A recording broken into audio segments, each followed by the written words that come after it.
Artie, real quick, so after the Letterman fiasco, which we're all up to date on, right. We are fans of the show, and so we don't have to repeat that, but did you make contact with Dana? Yes, we talked to each other. When did you talk? On my way to the airport. She accepted a call from you. Thursday afternoon. Well, no, she called me after I had called her a bunch of times. And what was her attitude? Was it that? Very bad. It was a bad phone call. It was a very bad attitude. Did she hear any of the show where we explained? Some of it. Okay. And what did she? Did that help at all? It was bad. It deteriorated into her just. She was crying and she gets going because I kept saying like nothing was ever going to happen. It's a bit on the air. Because after it's funny, after I do a talk show like that, I always call her, and I was like, if you had never heard about it or never got that email, I would have called you right after Letterman to tell you how I did and to make sure you watch it and all that stuff like I always do. And I wouldn't have been out. It would have been, she goes, no, you got caught. You just got caught. She started crying. She was crying, and she couldn't stop saying, you just got caught. That's the difference. You just got caught. I want to defend you in this. What happened is Vinny, who sent the email, is not part of our show. He's a listener. Right. He took it seriously. He took it seriously and made all these arrangements. Meanwhile, Artie was going home, but he's never going to convince Dana. I tried. I'm backing you up on this one. Well, thank you. I mean, I tried everything like that, but she wouldn't stop crying. So how long did the crying go on? Did you torture yourself by staying online and listening to every tear? Yes, because I was there was traffic going into the airport, of course. So at least it was something to listen to. Right. And my driver, this guy who drives me every once in a while, Bill, is listening to the whole thing, and great. He's like a classic like blue collar guy, you know. And after we hang up, he goes, I'm telling you, that's what happens when you fucking get married. That's the entire thing.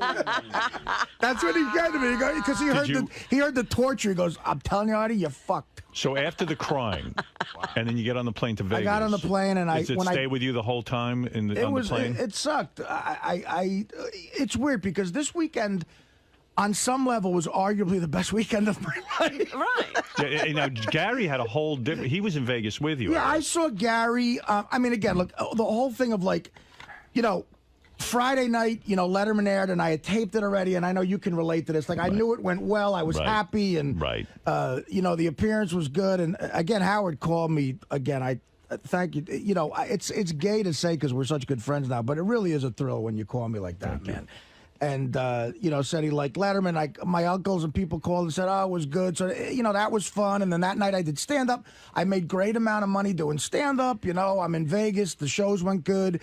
I got paid money to just appear at a club that was wall-to-wall pussy. Oh, wow. By the way, did you, I mean, all right, so the Dana thing's over, right? I mean, it's not happening. No, well, I played it like, as soon as I landed in Vegas, I texted her and I said, look, here's all my info besides my cell phone, which obviously I can't get if I'm on stage. Here's my number. Here's my room number. Teddy Stubbs. Just call me at any time I want to just talk. And she never called. Then when I got to the airport to go home, I called her again. Didn't pick up the phone. And then last night, I briefly got her on the phone, and she said, just call me tomorrow or something. So the last big conversation we had was the crying. Right. So you're saying in Vegas, with all those chicks around... You were a good boy. Well, I mean, I don't believe that, but okay. That part I can't believe. The thing was, there was an appearance. Technically, the Club Jet is amazing, but it was an appearance, too. So, you know, it was work in the sense that because I got paid, I took pictures with everybody and their mother, and Gary was there too, which helped a little bit. But but poor you, in the sense that, and I'll tell you you why. weren't going to do anything. No. Here's poor you. You get to go to Vegas, and now again you're hooked up into this Dana thing where you don't want to blow it with her, but you don't even have that really. Right. So now you're kind of in limbo again. You can't act out sexually and meet the love of your life if it's not going to be Dana. And look, and again, if I'm ever going to roll into Vegas and get a hot chick, I'm headlining at a major casino. This is it. I mean, come on. This is your day, bro. So, I mean, right. The Dana thing is a major cloud hanging over the greatest weekend of my life. I mean, the Giants. I won. Vinny, can you email that to Dana? She's the greatest cloud hanging over the greatest weekend of the. Okay, that came out wrong. Wait, Vinny The can get that situation with it's right, of course. She's a cloud. I didn't realize what that sounded like. Right, well, Vinny will clarify. Right. Dana, let me just get it straight exactly what Artie meant.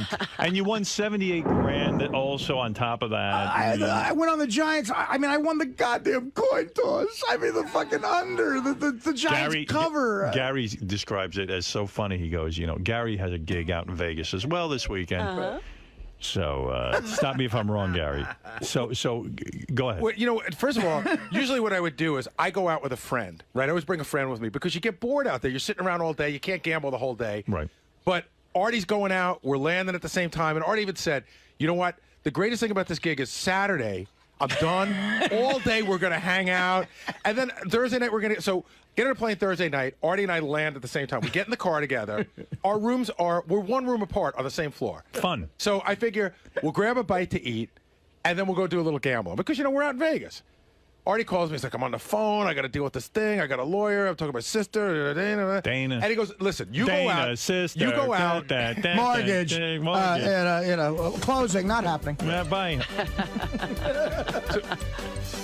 Dana on the phone, mortgage, house in Jersey, not closing, got a deal. Teddy can't get it out. Letterman's fired. Exactly. Letterman went good, but I don't know. Right. Doesn't matter. So Artie goes, you go out. Life sucks. Artie goes, you go out. And he goes, listen, this could be 10 minutes. It could be an hour. I said, Artie, I'm going to go out. If you can make it, here's my cell phone. So now I'm now at dinner in Las Vegas with Artie's assistant, Teddy, and Dan the Song Parody Man, and JD. Wow. Which is not the party I had envisioned. Right. You and Artie were going to be hanging all weekend. But I was tired, so we eat. Right. I go back to my room, and then I go, we have all day tomorrow. So now I don't get a lot of sleep. So I went to sleep at 1 in the morning Vegas time. I'm up at like 7 in the morning. Well, so the one great part you're leaving out, and then I'll let you get back to it, is that we specifically had a conversation. I was dealing with lawyer bullshit. And I said to Gary, if we don't make it out tonight, look, we got the whole, I'll wake up around 11 tomorrow, because it's a while since me and Gary, sort of talked. I was like, I look forward to it. We'll have a real long 3-hour lunch and talk. That's what he said, a 3-hour lunch. Yeah, I said it'll be fun. We'll bullshit and we'll How gamble. much food can Artie eat in 3 hours? Well, whatever, a lot. 3-hour fucking lunch. All the things they serve at the restaurant. I think I just tapped into your problem. Maybe you want to reduce lunch to an hour. Well, I meant gambling the whole experience of lunch. Artie's room is across the hall from me, right?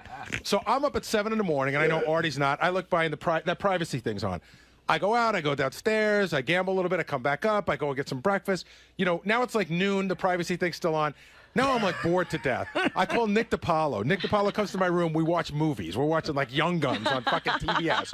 Right? Then the other comedian, Joe Matarese, shows up. I can't believe you're so bored. There's nothing to do there. But why do you need Nick DiPaolo to sit there and watch TV with you? Because I would have been watching it alone. But you can't watch it alone? Wouldn't you rather watch TV alone? I'd already done that for 7 hours. See, that's so the much fun, difference. But do you want Nick in the room while you watch a movie? Yes, I'd already sat. Don't you feel like you have to talk to Nick while the movie's I wanted on? to talk to Howard. I'd already been doing nothing from 7 in the morning till 2 in the afternoon. I've been doing nothing. That's the difference between me and you. You're not the kind. See, I could totally just go and gamble by myself. Yeah. And for hours. I did that for a while, but I can't go for hours. So I come back, it's 2 o'clock, 3 o'clock. The privacy thing is still on Marty's door. So the big lunch that I was looking forward to for Artie and I, where we were going to bond, that never happened. I go to my appearance at the Penthouse Club. Then I go over to Artie's gig. And Artie's on stage, so now, he's pacing back and forth before the show. And I'm not going to bother Artie before the show. I get. He does his show. It goes great. We all get on a bus. My pre-show stress. And we go to this Club Jet, where the music, the chicks are hot, but the music is so loud and pulsating. You're not gonna talk. Artie's yeah, maybe we'll go out tomorrow. So I can't take it. I leave because it's giving me a headache. The music's so loud. Artie mentions to me in passing, we're going to try to get together for dinner tomorrow, but we'll hang out. I go to bed. I get up at Saturday morning. Again, privacy thing up there. We ended up going out to dinner at 5 o'clock, and then Artie got on a plane. So he slept. What were you doing in that room? Okay, I slept. Okay, the first night I got off the phone, and I actually went down and gambled a little bit. Right. And I lost $3,000 the first night, but all disheveled with my hair all out of it. You were bored. Well, I went down and did my stupid, degenerate thing. I went to the sports book, and I put a little money down on some shit. And then I went upstairs, and I fell asleep. And my genuine intention was to get up at about 11 and have a great lunch with Gary. I slept. Okay, I woke up. The phone would not stop ringing. I look, it says 7:30, and I'm like, is it 7:30 in the morning? Don't you put a do not disturb on your phone? No, because Teddy, I don't want to sleep through the gig. Like, I'm afraid. Oh, he could knock on the door. Well, it was a big room, and I wanted him to call me. Right. I didn't mind it.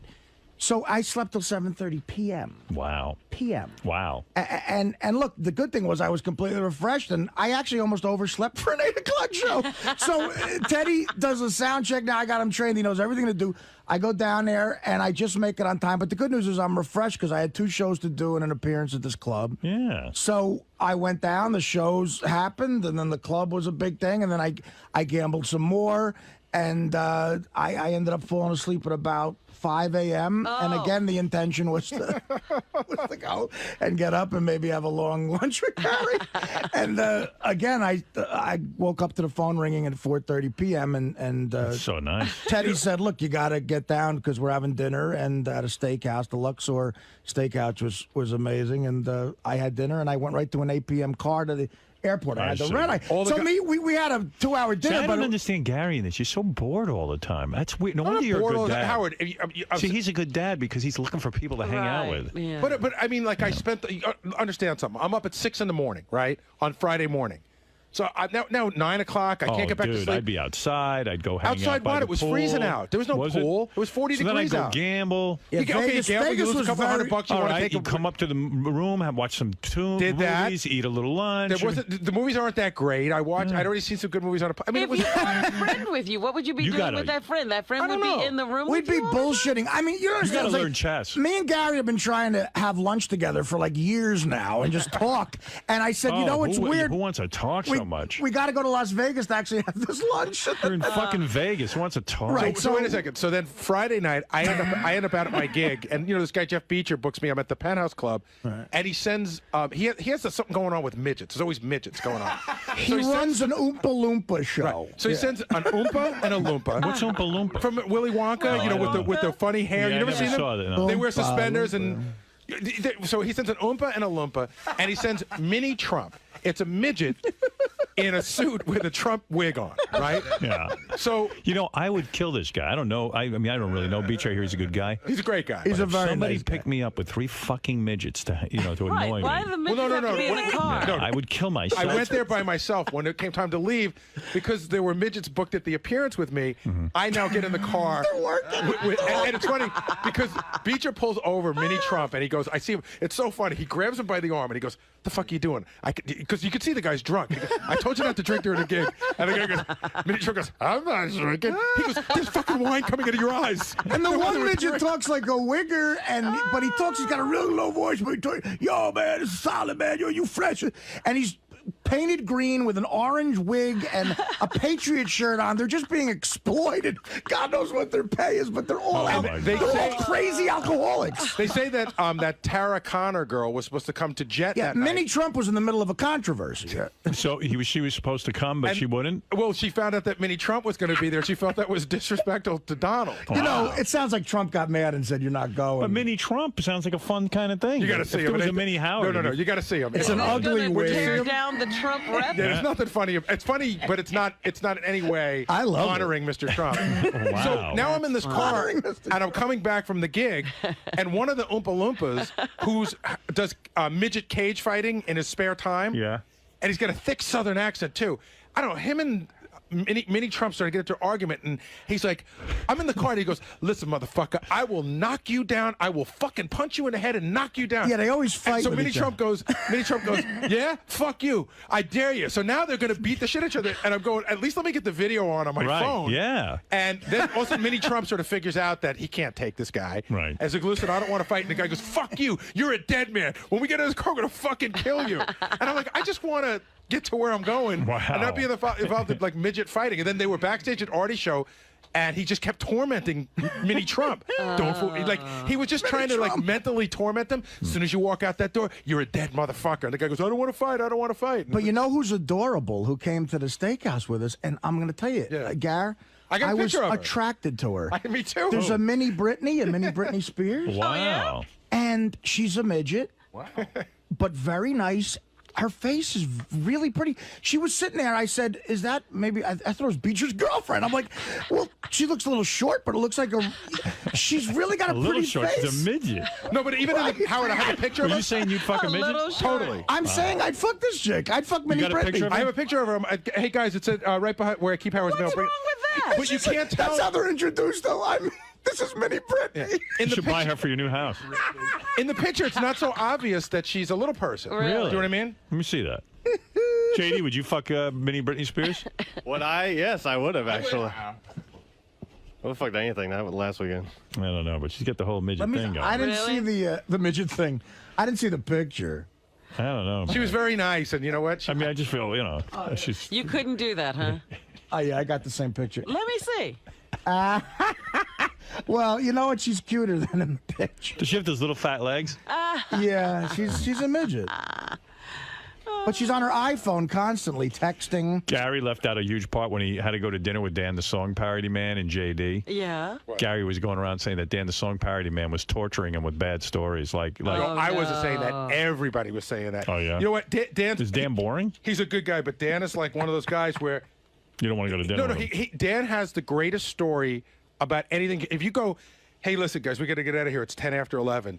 I have the greatest story about 10 after 11. And it always starts with him getting laid. Right. I was fucking some broad, and it was 10 after 11. And these stories that go on, and they have no point. And then I was telling Artie. He's like Chuck Zito, but not nearly believable. And then he's got a thing where I think Dan wants to be a stand-up comedian. Right. Well, So I he think is. He's doing it. He's what he does is trying. he writes material, and then he tries to sort of slip it into regular conversation To see how it goes. to see how it goes. And everybody knows that's what he's doing. So I said, yeah, I love that show. I love that show, Weeds. I think Weeds is a great show. And he goes, here's the deal. I can't watch a show if there's another show with the same name. I can never watch Weeds because there was a movie called Weeds. Like, if there were another Star Wars, I couldn't watch that. I We see. all look at each other and go, alrighty then. The most annoying Ralph, thing you're on the air. a young comic can do is do that. Like, Yep. clearly try shit out. Yeah, go ahead, Ralph. No offense, but I found it totally hilarious that Gary can't shut up for 2 minutes.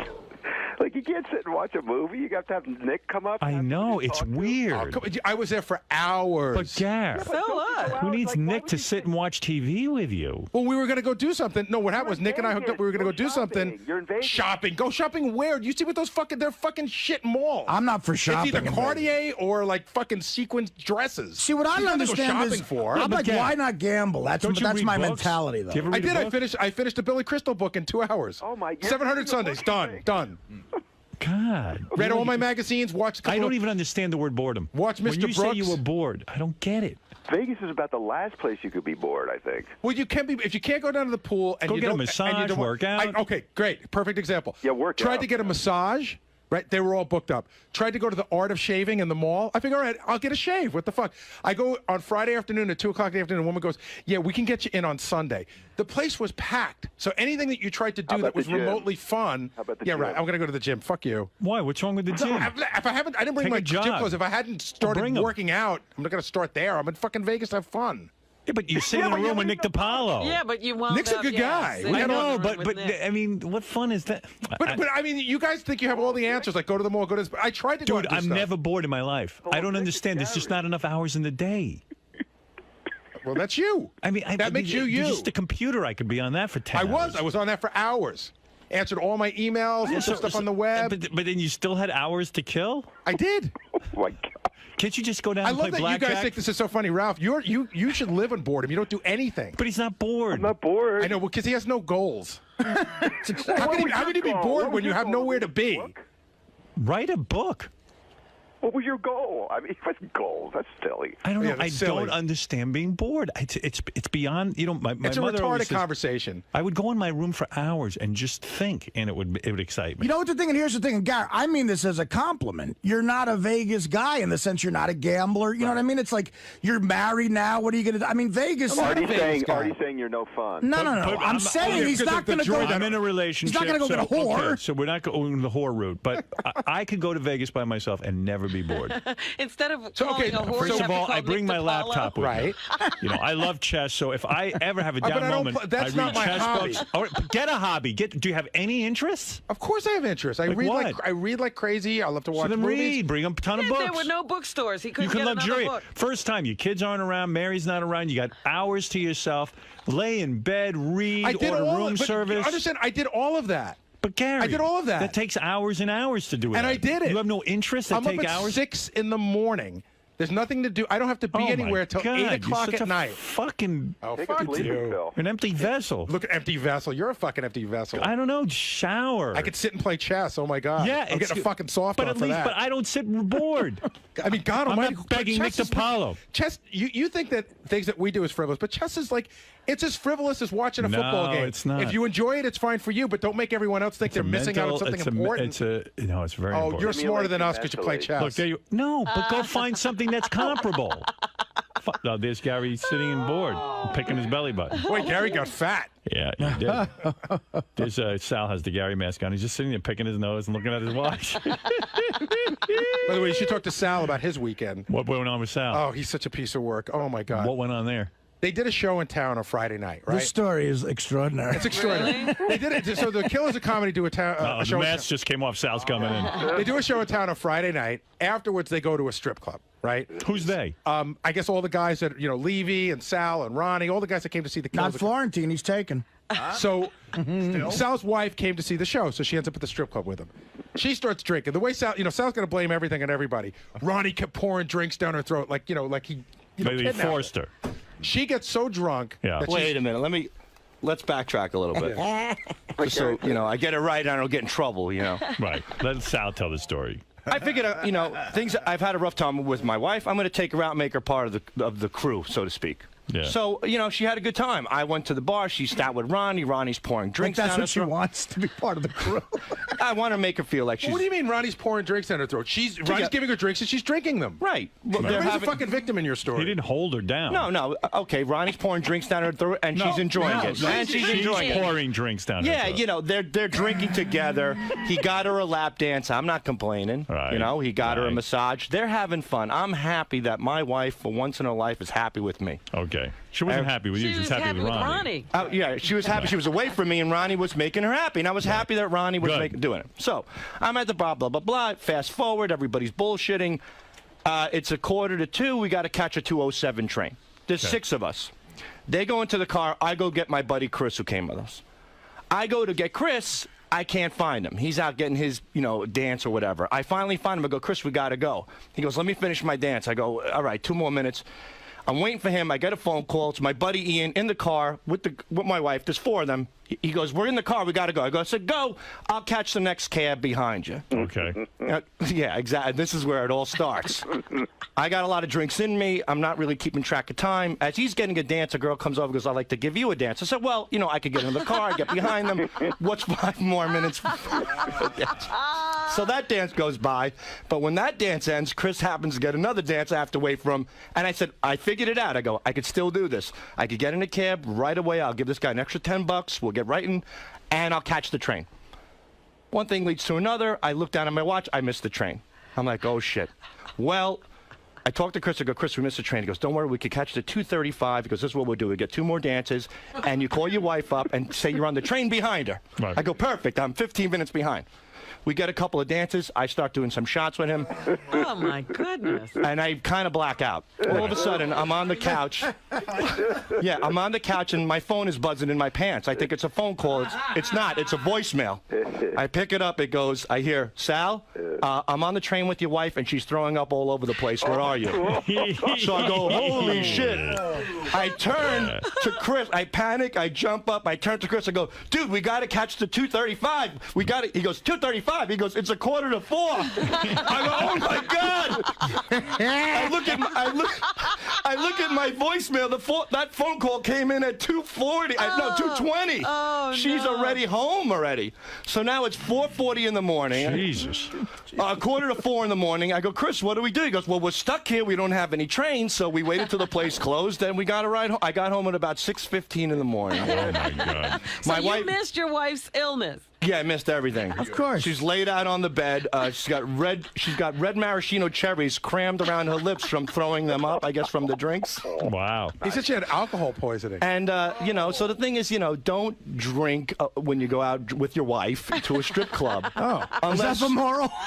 No, here's the moral. Don't bring your wife to a strip club. That's why you're Howard Stern. You got it. So, what are you doing? What is it, Ron? Well, I told him that right from the beginning. Yeah, I mean, what is When that? we were at the comedy club, I said, what are you doing? Yeah. It's idiotic. Ron's disgusted. He did. Ronnie was looking And then I said to him, I said, nothing, Sal. I said, don't bring 100 people with you to the strip club. Right. What does he do? He brings half of Hicksville with him. No, half of Long Island Hold on, came to the strip club. Wait a minute. I brought 6 people with me, and then other people came. I said to the guy in the front, I told Ron only 6. Who were those other 2 guys who wound up there at the end? The interns. No. Yeah, how'd they wind up there? They were at the show and they found out we were going to the club, but they came in, they paid. Everybody was a gentleman. Nobody was breaking balls or anything. No, dude, I'm not saying that. All I'm saying is this: is that it happened with me. I try to give my wife a good time, and I really. Now wait a minute. Now let's get something straight. I wasn't pouring any drinks down, Christine. She was drinking. Yeah. Every time she'd finish, she was drinking. I could tell you, she was drinking orange vodka with 7-Up, and every time the glass was almost empty, she would be going. I need another drink, and I don't care where my husband is. Where is my husband? But I don't care where he is because he was half the night he was nowhere to be found. Yeah, we didn't even know where he was. With your wife What are and you weren't doing? with her I knew at where I all. was, Howard. You guys are doomed. I knew where I was. And then wait, the best part was taking a leak. The shot girl comes over with a straight vodka in the bottle, and she's sitting there doing shots one after the other. Wow. My wife does. I see. This is a different side of my wife that I never saw. Why didn't you hang with her? I did, but I wanted her to have fun. But get some dances with her and let her maybe get some lesbo action. I did. I mean, Ronnie was the Dude, maitre d' of pussy that night. You know where to be found. Ronnie was hanging out with her more than and I was happy Dude, for her you're because finished. Listen to me. When It's I go over. Hold on, Howard, please. You were like, great, Ronnie's taking her off my hands. Sal's mad that he got to see a side of his wife that only the emotional friend got to see. Dude, that was a perfect time. Like maybe you could have gotten something going with her. Well, when she stood up and started wobbling, I knew I wasn't getting laid at home, so it didn't matter hanging out extra 20 minutes a lap day. dances. Howard, the other annoying thing that she kept doing, like, I was getting a lap dance, and right in the middle of it, she's like, wow, wait till your girlfriend hears about this one. She was like judging lap dances and stuff. She's a I was spy. like, get the fuck out of here. You know what, Howard? Jackie, she used to say it all the time. He said, never bring the wives behind enemy lines. So the next day, Howard, she can't talk. She loves lap dancing. Her throat was so swollen from vomiting all night that she couldn't talk. Not only vomiting. Well, hey, perfect girl. It was perfect for me because she couldn't bitch and moan at me for not. So I'm like, Well, this is. But I called a doctor. I had a doctor come over, checked her out. He got her some steroids to bring the swelling down. I got her some soda. I was like the Florence Nightingale of this pain in the ass for the whole day. She Roger Clemens? But the thing is that since she couldn't talk to me, I called my buddy Ian. I go, when she was throwing up on the train, what was she saying? He said she was throwing up and going. Bleh! If I had a job right now, that cocksucker would be out of here. what she said? Really? That sucks. Yeah. That's bad. I said to her last night, we were laying in bed. I go, I heard that when you were thrown up, you said if you had a job, I'd be out of here. And she looks at me. She goes, honey, she goes, I take care of the kids. I drive the bus. She goes, I got 2 jobs, and you're not leaving. So I'm like, all right. I don't know. Kind of romantic. It was like almost like the mafia. You want to hear the real? But I bet you she looked good. Yeah, she looked She's great. Loaded. You could hook her in with another chick with a lap dance, and he could have had a nice night. And you know with his what? wife. The first lap dance she got, she was totally not into it. And as the night went on, and the drinking went on, and she got a massage. Right. And she loosened up. You could have worked her. Oh, without a doubt. Right. But she wasn't that drunk, not for Ron. But come on. I know what you mean. So anyway, so the point I'm bringing out is she's having a great time. He's nowhere to be found. So at one point she goes, I go to her, Christine, you don't look so good. She goes, the room is starting to go spin around in circles. So I go to him. I go, I finally find him. I go, I think you better take her home because she's really messed up. He goes, nah. Don't worry about it. It's okay. So right. So she goes. I go to stand her up, and it's like she couldn't even walk. So I had to walk into the bathroom. And then Ronnie gets stuck. Then I walk into the bathroom. I walk her back, and then I go, Sal, you got to get her out of here. Okay. And I did. And Wait. So he gets her outside. He gets her in the cab with the friends. And he leaves her. Yeah, I just told that story. Right. So I leave like 15, 20 minutes later, and I figure I want to see. I called him on his cell phone to see how she was. He goes, I don't know. I heard she threw up in Penn Station. I go, what do you mean? He goes, I'm still at the club. You're talking to a guy in the club when you're in the club. He was still in the fucking club. I wasn't throwing up. I was in perfect condition. Thank you, Rombo. And I want to thank. Thank you, Sal. I want to thank headquarters too. Wonderful place. I still think it's funnier that Gary is born in Vegas. If I could get one good thing out of this. What do you think was funny, Ralph? That Gary is born in Vegas. Yeah, he's bored in Vegas. The only fucking moron who's bored in Vegas. I mean, I wish I was in Vegas. It's unbelievable. Gary's unbelievable. I'm bored, boy.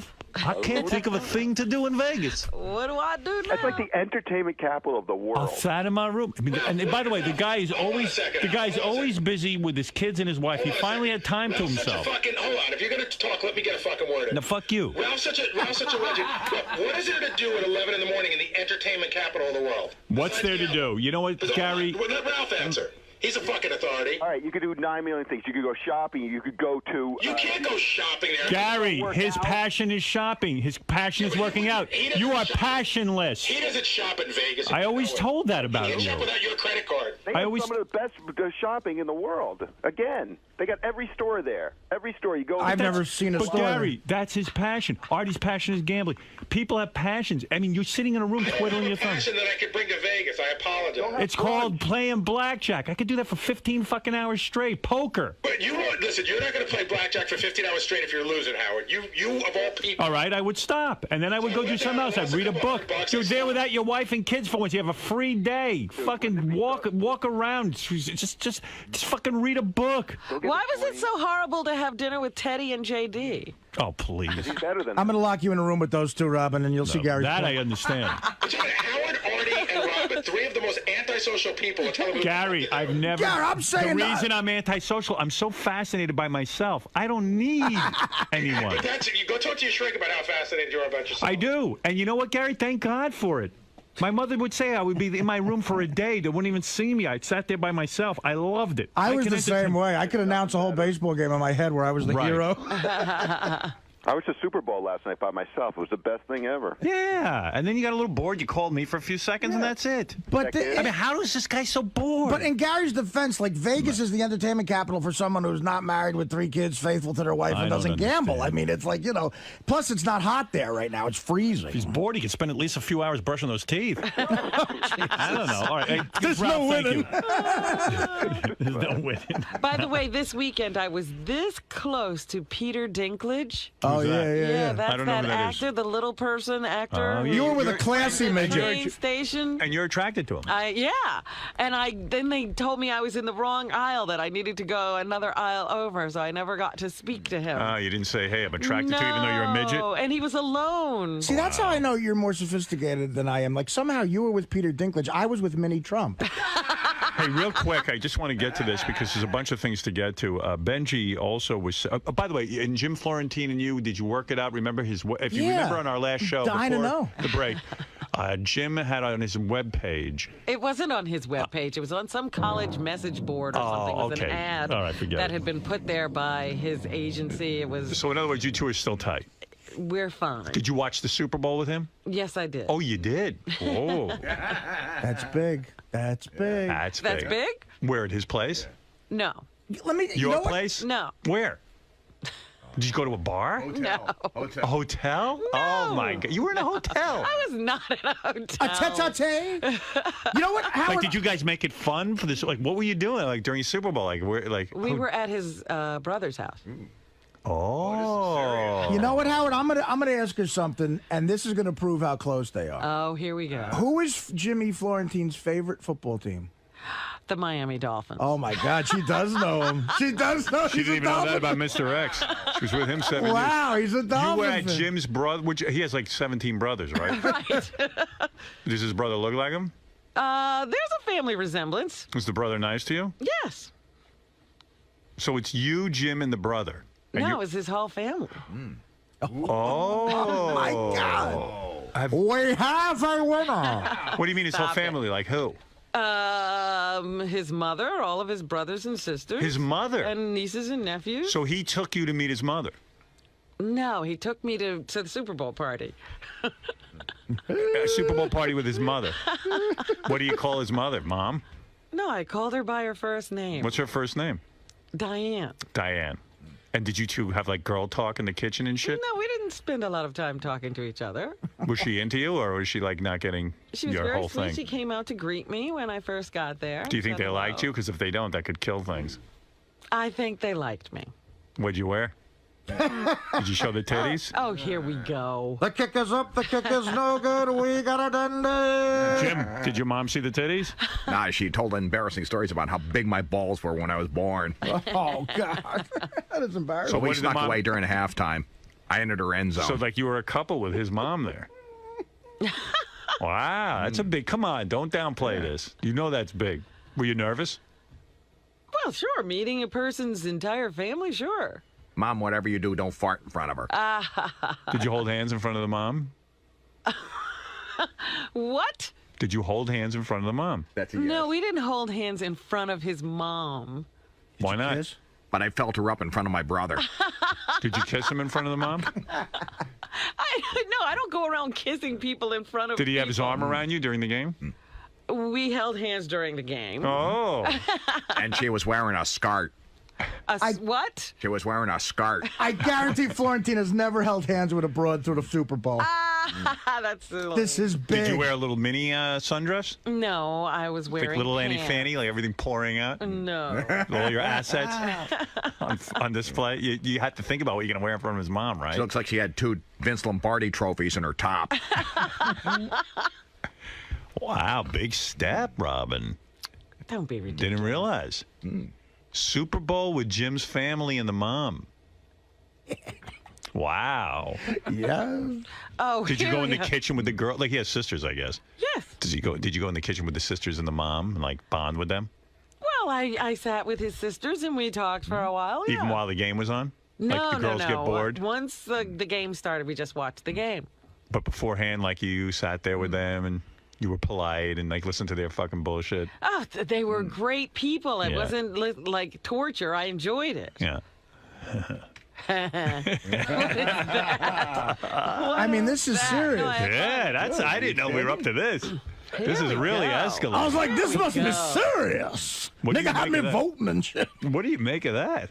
I think this is a wonderful little romance. Would you put 78,000 on that whole thing working? No. Look at this with the I think families. There's great Families. There's great love in the air. The whole mishpucha. The whole mishpucha. Yeah, that Italian term, mishpucha. Wow. It was a Super Bowl party. It was a super No. love party. That's amazing. I got to ask Robert a question, and this isn't about you and Jimmy at all. It's a favor. Oh. We're doing a bit on the show, and I need one more couple. Would you guys play the newlywed game against They'll George, win. George Takei? No, George Takei and Brad. No, they've been together 5,000 years. Give it a And shot. Blue Iris and her husband. Would you play an Evil Dave and his girlfriend? Would you Me do and a fourth Dana couple? did good after only a few months together. I That's think when you can know do it. shit about each other. Robin, don't be afraid. Do it. Don't be afraid. Doing that. Wow. I guess you just don't care about this show. Oh, it's how you were raised. Wow. The mother. I mean, that's it. You're meeting you know. Wow. He brought you home to the mother. This is serious. It was I a think Super proposal's going to be Bowl happening party. soon. You kidding? Please. We're moving fast track here. This shit is serious. You're not kidding. You know, I'm you like, keep, damn, it looks like they're hiring up on that motherfucker. you keep carrying on like just Wow. because you're doing it, everybody has to do it. I don't Wow. have to You do whatever that. you want. I'm jealous. The only relationship I can make work is with a whore. Honestly, that's the best I've had. stop. Is this woman that I So know. marry her. I may do it. Valentine's Day proposal out of the question? Wow. That would be fast. You mean me and the whore? No. Jimmy Yeah, and maybe Robin. you and Artie. Mary Ann from Brooklyn, go ahead. Robin, when I see Jim smile, Robin, I cannot believe it. You know what I got to ask you, Robin? What? I think that you should play that newlywed game because you probably know more about Jim than you ever knew about Mr. X. You have to, Robin. You got a I'm zero begging with you. Mr. X. That's right. We matched on Robin, nothing. do it for me. This is a hot moment of the year. Forget Howard and Beto. It's Robin and Jim. I would like to monitor at this point, even if it's not a newlywed game, but just how much Jim knows about you. Like, I could ask him questions. Knowing the Dolphins was You know, I mean, the fact that you know the Dolphins, which indicates to me you know him, but does he know you? I bet you he does. We got to find out. How many weeks you been going out with him? How many months? 6. 6 months? It has been 6 months? Is it really 6 months? I think it was August, Robin. August, September, October, November, December, yeah, August. 6 months. Marion from Brooklyn's Advent calendar. Does he know you well enough to get 10% or 20% of the questions right? You have to I don't know. Well, you're a betting woman. Come on. He knows. All right, Gary, book the Jim Florentine game. Stop I want to it. see what he knows. Does he know you well enough to get 10 or 20% of your net worth? Do you two have like a secret anniversary date? Like, like when you officially really started going out? Like something like gay like that? Do you have that? Yeah. Oh, my God. What is your date? I'm not telling. Oh, come on. What's your anniversary? What is your anniversary? It's a secret. Why, Robin? Do you think we'd make fun of it or something?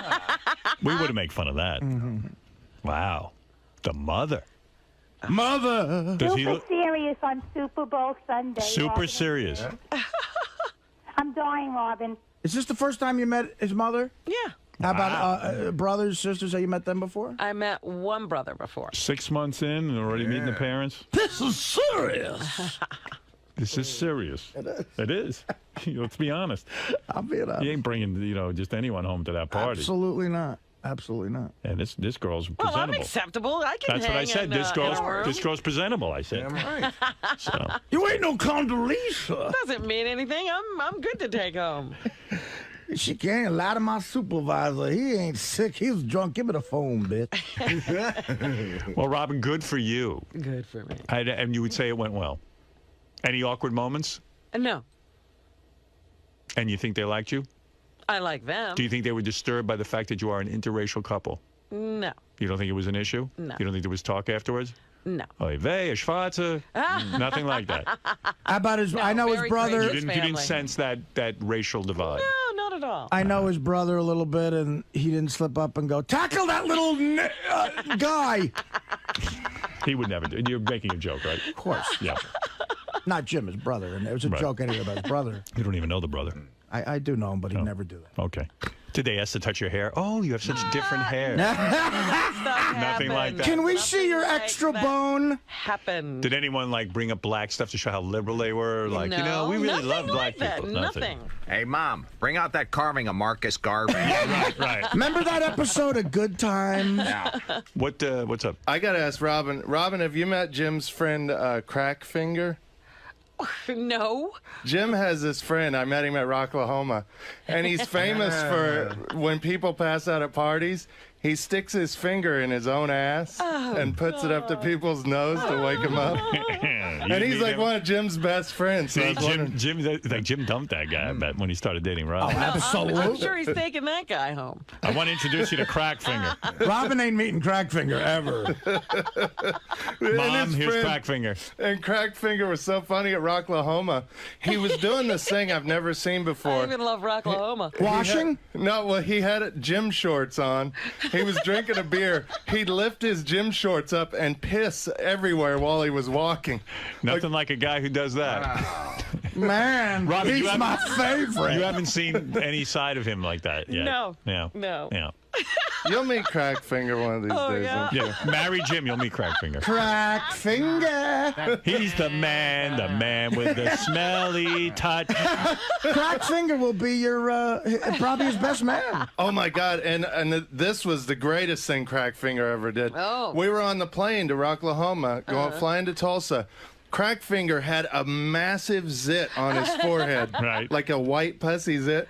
He goes into the bathroom before me, and I go in the bathroom after him. There's white pus covering the mirror in the bathroom. What is with these guys? And he had to wear a big Band-Aid on his forehead the whole weekend. Boy, that ain't the Jim you know, huh? No. You got this refined Jim.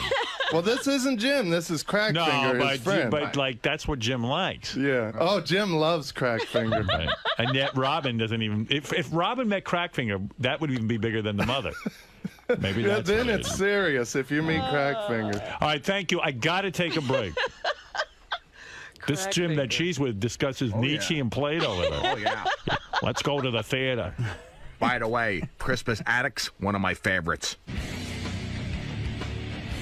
think Howard can comprehend boredom? Like, I have no idea. I guess I guess his brain operates at such a higher level than all of us that he can't fathom boredom. What do you think he would have been doing? Playing chess, which is clearly not boring. Sal, are you in the doghouse now? Oh, yeah. I've been in the doghouse. And do you blame Ronnie for all this? No, not at all. Ronnie was a good sport. He was looking out for her and having fun, you know. Yeah, you said he was pouring drinks down her throat. If he wasn't doing I shouldn't have put it that way. It sounds like he had her in the corner. They were drinking. They were having fun drinking together. She was drinking on her own, you know. So it was nice that Ronnie was around to let me know that she was getting sick, because I had no idea. If he wasn't there, you wouldn't know anything about it? If Ronnie wasn't there, I don't know what would happen. I probably wouldn't even be here right now. I'd probably be dead, you know. So he was the savior of the night. Real gentleman, Ronnie. Thank you. Good job, man. No problem. No problem. He's a good guy. Sal let his hair down the other night. Is there that was the first time I saw the real Sal. I was okay though, right? No, I'm saying, yeah, it's the real. I saw the real Sal, man. But hey, you didn't finish them. You said after the few more drinks, she was definitely a lot better with the dancers. She yeah. She had a lot of fun with them. She was starting to have a good time. But then she got too screwed up. Right. But there was one point you said that the dancer tried to suck her nipple and she stopped her, or she let her? That was the first dance. Oh, okay. She wouldn't let it go down. No. Right. Because everyone's saying, your wife almost got her nipples sucked. Like you know, it was like the second coming of Christ that Christine almost got her nipple. Did it come out? I don't know. Oh, Jesus. Wait, Sal, where were you during all this? Ronnie knew where I was. Yeah, I knew where you were. I was at the bar. I was really at the bar on the side there, hanging out over there, and then I would walk down, and I was talking to one of the other guys at the club, Miff, great guy. Can I say Miff? Yeah, Miff's a good Miff's guy. An awesome guy. So. I was just really bullshitting. I saw my wife out on phone with Ronnie. I knew she was safe, so I'm yapping away, and that's basically it. And then before you know it, time passes by, and she's home. Yeah, but the best part was when I called you, and I thought you were with her on the train. Right. And then you tell me, well, I heard she threw up in Penn Station. I'm going, what do you mean you heard? He goes, I'm still here. Is there a moral to this story? Yes. Leave your wife home, you don't bring them to the strip club. That's exactly it. Alcohol, yes. Strip club, yes. Wife, no. No questions. So you met Jim's family. That's a pretty big step, and you don't really see how that's a big deal. No. It was a Super Bowl party. They were going to be watching the Super Bowl. Yeah, but when you meet someone's parents, what are you going to do for Super Bowl Sunday? Come on over. We're watching the Super Bowl. You don't think that's a big deal at all? No. And so no more. What about Greg Carmel? What about Greg? I don't know. You have a little crush on him, maybe? He didn't invite me to watch Super Bowl. Hey, old friend of the show, Geraldo Rivera is here. We're going to bring him in. Old friend of the show. Old friend. Seems like we never get any new friends here. What the fuck's going on? Every once in a while. What's up with that? Yeah, once in a while. Good morning. Morning. How you doing today? Yeah, great to be back. So, what are you going to be talking about today with Howard? I got a new book out, Great Progression, how Latinos will lead America to a new era of prosperity, but I doubt he'll stay on topic. And why is that? Because he's Howard. That's why I came. What do you think he's going to be talking about, if not the book? Size of my dick or something. I don't know. Whether it still works. We'll hear about that. No, he has a very eclectic kind of moment by moment spontaneity that makes him so appealing. So, it's a ride for me as well as for the audience. It's always fun to come here.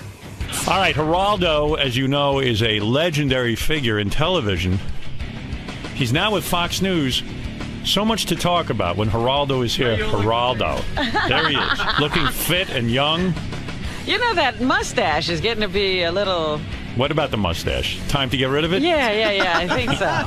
That's your trademark, though. Have you ever shaved off? Have you ever shaved off the mustache?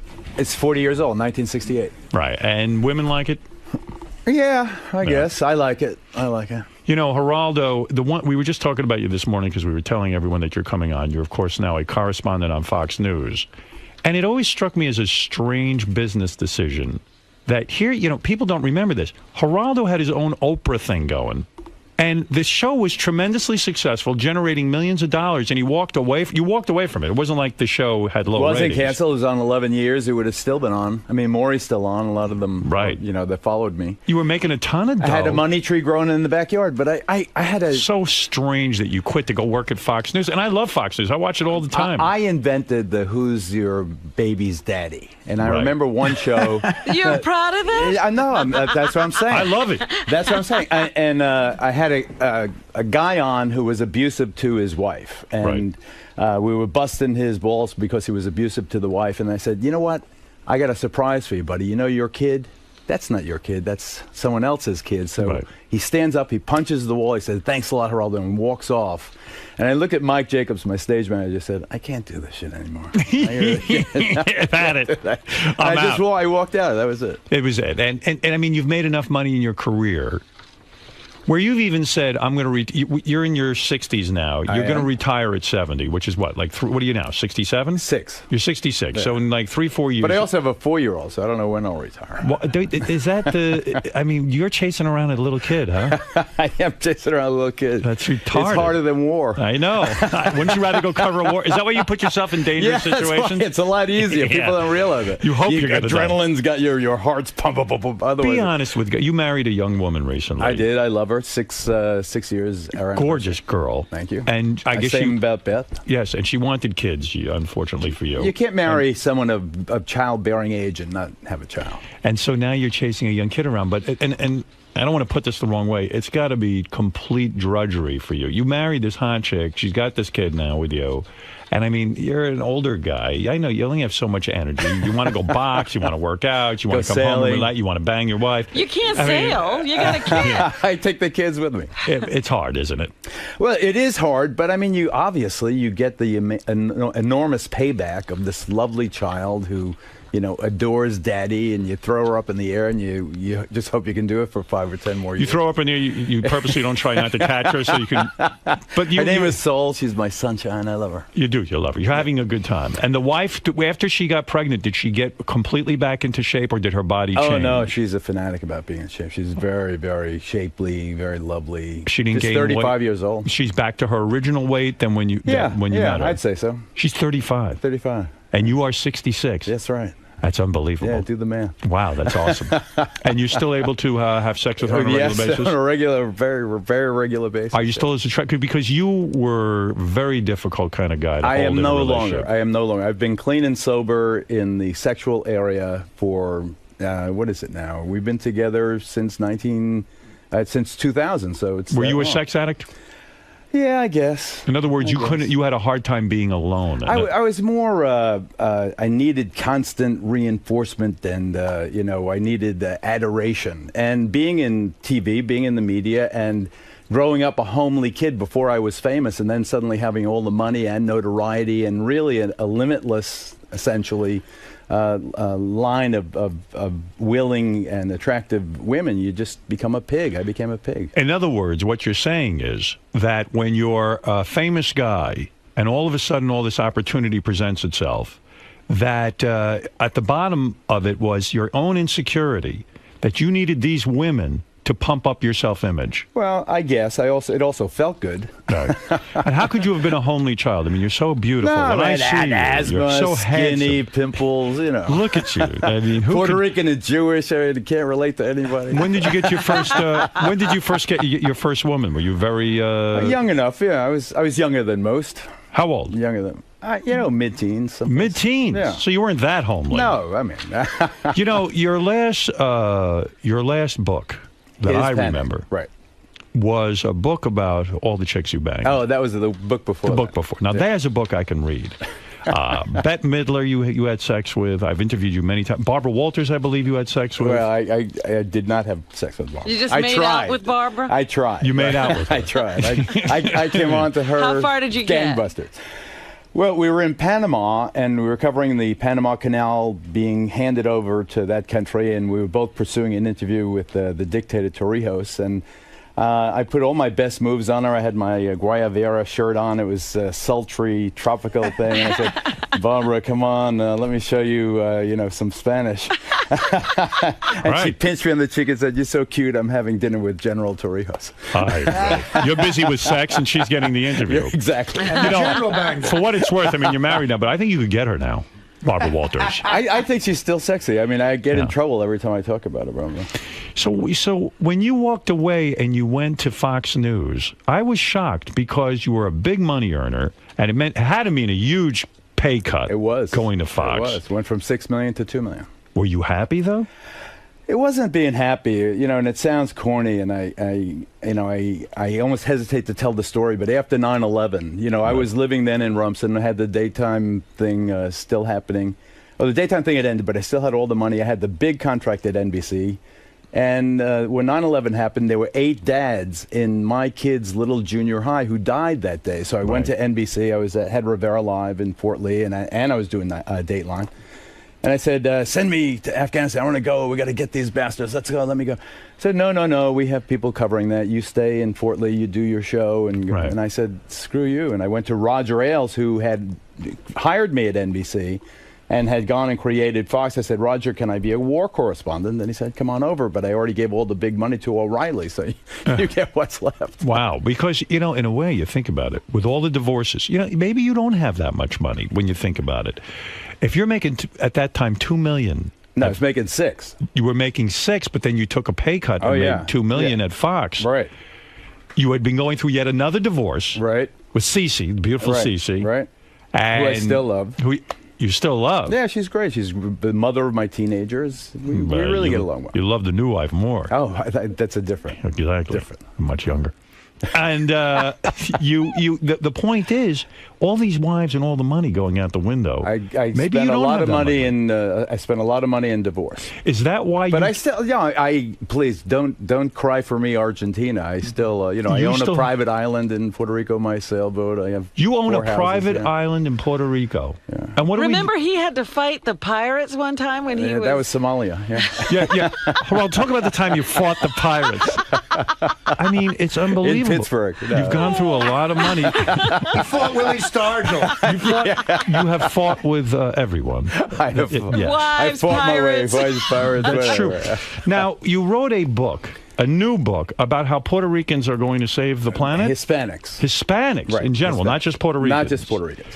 How do you figure Hispanics? In some ways, I think Puerto Ricans are underperforming in the Latino community, and I think a lot of it has to do with the fact that we are citizen-born, and there is a sense of entitlement, and we have a permanent underclass now, as African Americans have for many years. But how are the Latinos going to save the planet? Well, there's a lot about Latinos that gets lost in the in translation. There's this image, thanks to Lou Dobbs and a lot of the hard-right conservatives, that all Latinos are wetbacks wading across the Rio Grande or climbing the border fence and coming to be on welfare or that's the image you get.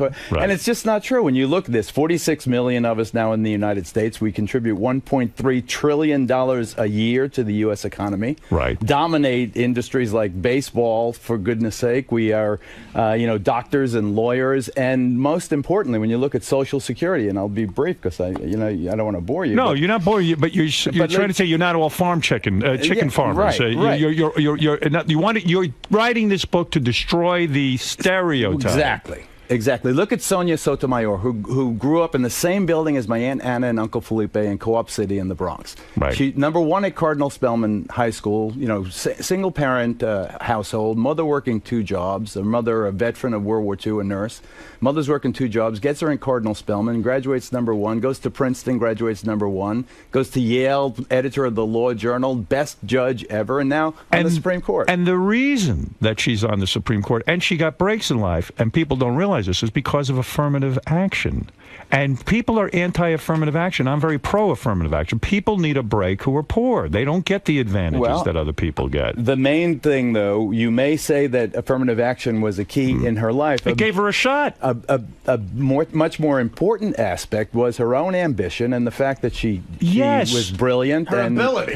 Of course, but she never would have gotten... She could have ended up being a chambermaid if she didn't get certain breaks breaks in life because she needed a break, just like lots of kids get breaks because they're in middle-class families. Definitely. Middle-class or very wealthy families. She got the breaks of a wealthy family. Are you against affirmative action? I think that in Sonia Sotomayor's case and in my case, yes, it did open a door. But the most important door is a high school diploma. Yes, of course. Once a kid gets in high school and can stay in high school. Remember, I adopted a class of 8th graders. Right. Back during the Mayor Koch. Were you looking for a wife? No, they were too old. That's right. Erica was in 3rd grade at that time. It was a white farm team. 8th graders are kind of mature. I told them if they graduated from high school, I would put them through college. The hardest thing wasn't the paying for them to go to college. The hardest thing, this is Rafael Cordero Junior High, 116th Street and 2nd Avenue in East Harlem, Spanish Harlem. The hardest thing was getting them through high school. And when you got them through high school, they all did well.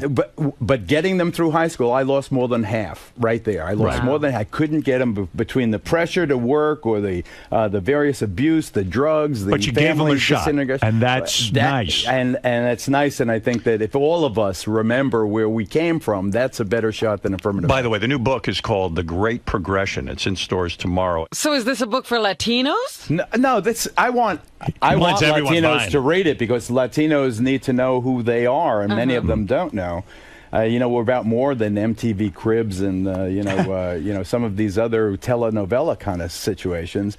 But I think it's for the larger population to understand who we are as Americans. Yeah, you got to get rid of the stereotype. Of a great mosaic, and the stereotype really sucks. Artie, you're upset about the stereotypes? I am.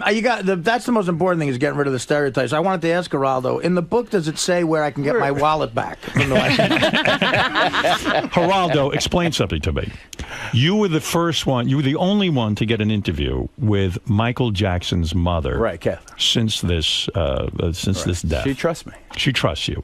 The reason she trusts you is you have been an unbelievable supporter of Michael Jackson. I mean, you're convinced he's never sucked off a young boy. I never said that. I was convinced that he was framed in the case in 2005. Right. Okay. Did you feel it was an absolute frame job, and if it wasn't him, it wouldn't have passed the laugh test, that case. But you also kind of, I think, feel he was not a pedophile. Is that true?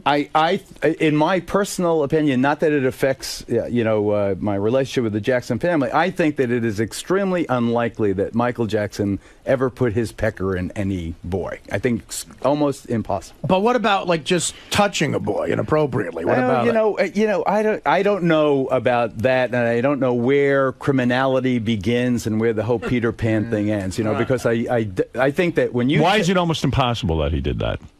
Because I don't think he was that kind of sexual being at all. I believe that. Do you think he was a closeted homosexual? Maybe. I think more. I had lots of conversations with Jackson between 2003 and 2005. I was one of his confidants. He called me 2 a.m. He'd speak to my kids on the phone. I mean, he was a guy that reached out a lot because he never knew who to trust. By the way, I hate to tell you this. That was me calling you. I have the greatest phone calls. At 2 o'clock in the morning, I call Geraldo's house. I go, "Hello, Geraldo. This is Michael Jackson." Does that sound familiar? I did live phoners on my show last night, and I was sure that you were going to bust me. That was me. I hate to break your heart. But I never touched those boys. We used to talk about Barry, the guy who wrote Peter Pan, who back in Victorian England was also accused of being a pedophile and a pervert because of his kind of, romanticizing of youth and the whole Peter Pan thing. Mm-hmm. And he really identified with Barry. And I believe wait a second. You don't take phone calls from just anybody at 2 o'clock in the morning. So you were titillated by this. This turned you on that one of the biggest stars of the world would call you at 2, and as a newsman. I don't know if titillation would be exactly the way to describe it. But at 2 o'clock in the morning when you're trying to get some sleep, Michael Jackson's, I mean, that must have been unbelievable. Michael Jackson's on the phone. And he had the numbers and he would call, but he was, he was so insecure. In many Michael, ways, it's 2 a.m. Did you ever say, could you call me when the sun's up? Yeah, would you ever say to him? He didn't exist when the sun was up. He was like a vampire in that way. Whenever I was with Michael in the daytime, almost always, the shades were drawn. He was like a vampire. You weren't nervous? He came alive after the sun. You weren't nervous when he say, "Let me talk to your kids"? I mean, he was trying to. No, people ask me. People ask me, would I trust my kids to sleep over Michael Jackson's house? I wouldn't trust my kids to sleep over any adult's house. Right. I mean, it's like ridiculous. That's right. But especially Michael Jackson, when there's a question, you but don't you know what? Every parent we've ever asked has said the same thing. So how did he get so many kids to come to the house? Starfuckers. That's true. Well, if Catherine Jackson now, is she going to be the parent to Blanket and Paris and Prince, the other one, Michael. Prince Michael? Is she? She's very competent and very spry and very intelligent and very mellow and level, and she's an excellent grandma. So you think she's the right one to take care of these kids? No, I think that it'll probably be Rebe or one of the, but with Catherine's supervision and keeping them close to home because of all of the obvious, torque pulling in different directions. Don't you think, in a way, and I'm not saying this to be mean, but don't you think in a way this is a blessing for those kids? I mean, it sounds like they were having a pretty bizarre life. They were kept away from all other children. They were homeschooled. Let me give you one scenario. Right. Well, I'll give you a scene. Okay. I'm with Jackson, and he's hiding out after the bust at Neverland. He didn't want to go back there. And we're at that hotel next to Shutters in Santa Monica.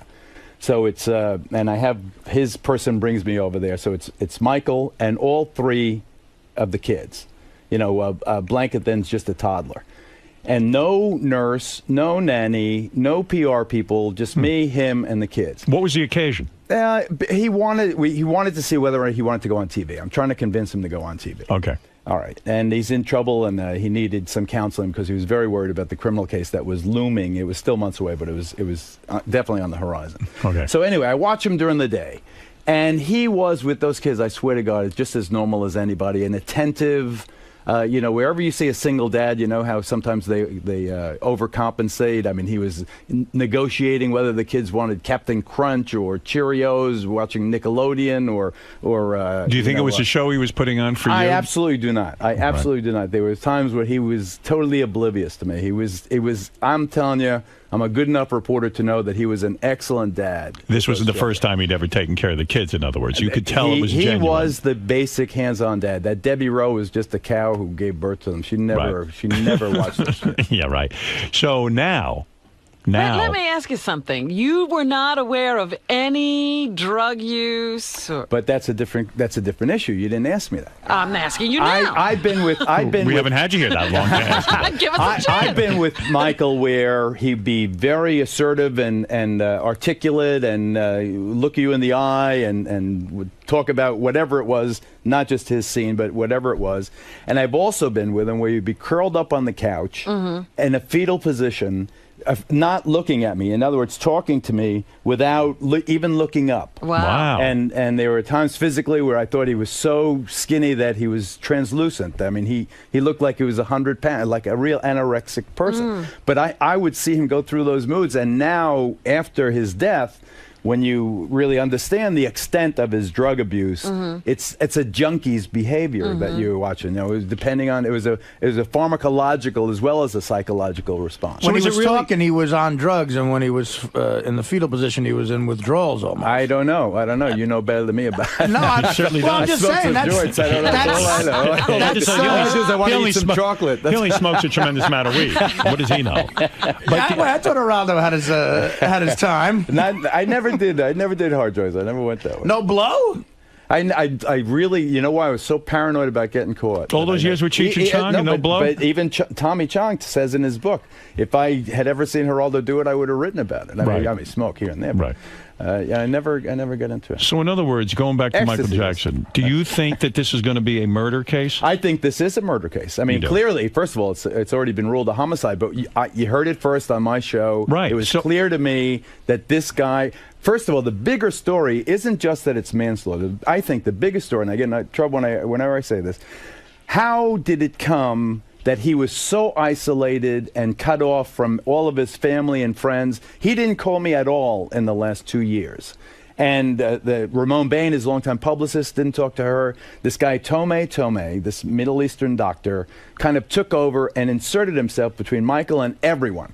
Joe Jackson, who I really like and I think is very, very cruelly underestimated by Michael most says media. he was beaten by his father. I'll get to that, but okay. The main point is that Joe Jackson told me that he was so frustrated in his attempts to see his son once he got to that Homely Hills rented mansion when he started finally those rehearsals. He wanted to take his truck, attach it to that gate, and pull the gate off to go see his son because he was totally denied access to Michael, as was the rest of his family, including his beloved mom. But isn't it true Michael Jackson hated his father? His father pushed him into show business, took away his childhood. Absolutely not true. He told Martin Bashir in 2003 that Joe beat him 39 years ago. Right.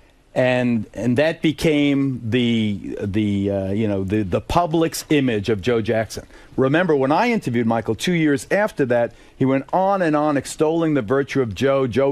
His dad was the lion in the family. He really admired his dad. He was becoming like his dad. And that was 2 years after Martin Bashir's interview. And I think that what happened is there was an attempt to divert attention from the condition and circumstances that Michael Jackson was living in the last weeks and months of his life, by making Joe Jackson the bad guy, making Joe Jackson the enemy, making Joe Jackson the fall guy. It was all about Joe as a creep, and Joe looks to get his money, and Joe's exploiting his son.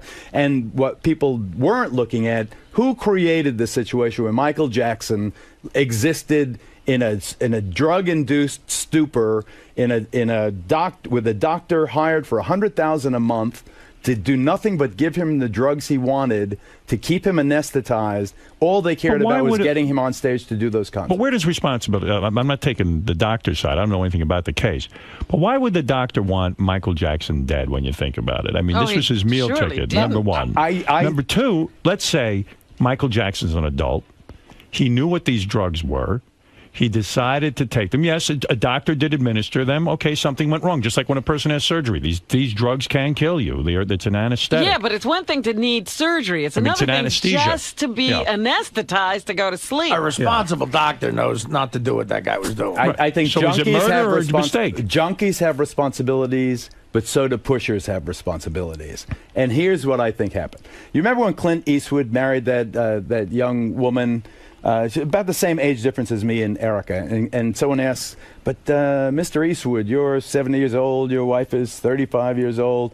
He said, Clint Eastwood said, she dies, she dies. It was a very funny line. Right. I think that was the attitude of the business people who took over Michael Jackson's life because of insurance policies and other kind of merchandising rights that they had. They had a feeling, Michael Jackson, he dies, he dies. Right. And I think that was the... It was cavalier. It was a cavalier, who cares, let Conrad Murray, everybody was the worst kept secret apparently among that clique, that this guy was, that Jackson was using not only all of the painkillers since the '93 Pepsi commercial with the hair and all that, but was also taking prodigious amounts of sedatives to sleep. By the way, we're trying to figure you out because now that you went to Fox News, Rob and I were even saying, what is Geraldo really now? Are you conservative? Liberal, are you liberal? I mean, what? It depends. I mean, if in my milieu in Fox News, I'm considered the radical left winger. Right. But what I think of myself as is kind of a liberal Republican in the old school of Bloomberg, and remember John Lindsay? Yeah, sure. Jacob Javits, Louis Lefkowitz, the old Because almost General. over Fox News, I watch Fox News a lot.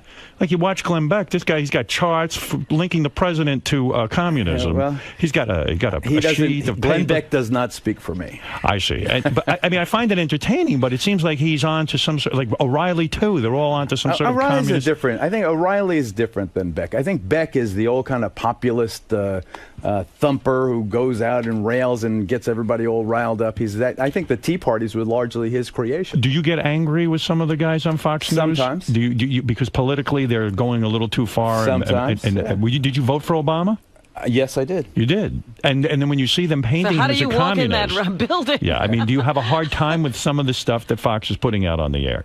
You know, every network has its crazy people. Right. Look at Lou Dobbs. Lou Dobbs has done more to slander Latinos in this country, CNN's Lou Dobbs, and he's than married any other to one. person. That's his and he's defense. Married, you know, I don't know. The best thing is to slander your wife's people. That gets them really fired up. Hey, Jefferson banged black chicks and had slaves. Yeah, there you go. There you go. That's right. But you banged Jacob Javitz's wife. Didn't she convert you to being a liberal? I mean, a liberal Republican. That's it. And by the way, let's not forget he banged Bette Midler. Was that the best lay of your life? You said that already. Come on, say it again. I'm not going to say it. Was that the best lay of your life? That book was the worst mistake of my life. You're not kidding. Yeah, really. What year are we talking 91. 91. He was attracted to her. You banged Jackie O. Talk about that quickly. No. You didn't? No. You know, one of my life regrets. About that quickly. I never got Madonna. That's my big life regret. Were you close? No, I never had the opportunity. That's it. You know, when they go meet the Grim Reaper, I'm gonna say, "What are your regrets?" And like, well, I never banged. Are you attracted to? You're married now, and you got a beautiful wife. And monogamous. And monogamous. As you are. Absolutely. I hope. Is this the first time in your life you've been monogamous? Well, no. Cece and I for 5 years. I hung in there. 5 out of 20. But that was the daytime show. That was like Crazyville. Not only did you have a gigantic staff of adoring nubile young things, you also had all the guests. You were banging the guests, the staff, everyone. You are out of control. Those were the days. Doorman, the Do you miss driver. those days? Do you ever sit and say to yourself, I know you loved your wife and all that, but I mean... No, I don't. Yeah. I really don't miss those days. See, I'm like you. I've become very into my marriage. And even like my wife has to leave me for a month. I'm like curious to see how I do. But I think I'm going to be okay. I think I'm just going to miss her. definitely okay. I'm not tempted. You go away on trips. I You're feel away like from the a glutton if I did that. What is the longest time you're away from your wife now? When you're doing a correspondent thing, do you ever go away for a week or two? Well, you know, I've been in Iraq 9 times. There's nothing about it. And how long do you stay? No. Well, sometimes several weeks. And my hair turned white because of Iraq. I really think that. Is that true? Really? Afghanistan 6 times. Scary. Yeah, it's really been. I'd come home sometimes just drooling. I was so upsetting, and especially 04, 05 when we were really losing over there. It was just terrible. Yeah. Do you think we'll ever get out? I don't know what's ever. I don't know. I think I don't see how we I don't do. know if we ever want to get out totally of Iraq because of the gigantic oil reserves and its strategic location, right there in the crossroads. But it was a of the mistake world. going there. It was a terrible mistake. It was an arrogant foreign policy that is indefensible in retrospect, but you got to play the hand you're dealt. Is President Bush a war criminal? No. I think that some of what Cheney's saying right now are preposterous. What he's saying, it's okay to break the law, or that the nation is was safer with Republicans than it is with Democrats. I think that's irresponsible and immature for the Vice President of the United States to say that the nation is less safe because the other party is in control. But that's how they got elected a second time. It's a lot of fear. That's exactly what they ran on. Well, I believe that there's a lot of truth in what you say, and I think that history will judge the GOP in that regard. But I always liked George W. Bush. I thought that he was a good person. I think that Dick Cheney and others, I think Donald Rumsfeld has a lot of questions to answer going forward, the former defense secretary. But, you never, and the other thing is, like, I became friends with Alberto Gonzales, the former attorney general, who is their attorney general. And people say, why? And you became friends with him? Yeah. Going back to... Did you ever double team a chick with him or anything like that? We had lunch together. We hang out together. Yeah, okay. Has Alberto Gonzales fucked Bette Midler? Do you guys ever talk about fucking Bette Midler? His wife would kick his ass. His wife said, does your wife even know who Bette Midler is? Does she? The point about General Gonzales That's is why he married her. You don't know. If you were in power in 2001, you never know what you would have done. Watching that appalling specter of the nation being attacked and then trying to defend, you never know if there was going to be 10 more attacks like that. So you never know what you would have done. So I cut them all slack. Right. And it was a weird time in our history. Weird time, and particularly George Bush. Is that a new tattoo on your arm? No, that's an old one. That's the old one. Yeah. This is my baby. That's the new one. That's a new one. 4 years old. Let me see that. What is that? Her name is Sol, which means sun in Spanish, and that's she's a Leo, and that's kind of dad. Why are you so Hispanic all of a sudden? Aren't you Jewish? I mean, I am. Did you have a bar mitzvah? I'm 100%. All of a sudden, now you're writing books about Latinos. My bar mitzvah was funny because my dad, Cruz Rivera, was one of 17 children. Right. My mom was one of 8, but most of her siblings had very few children, if any.